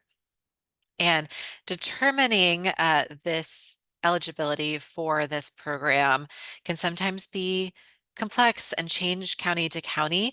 So you'll definitely want to connect with your county ILP coordinator to figure out exactly how a youth will be eligible and what services are provided.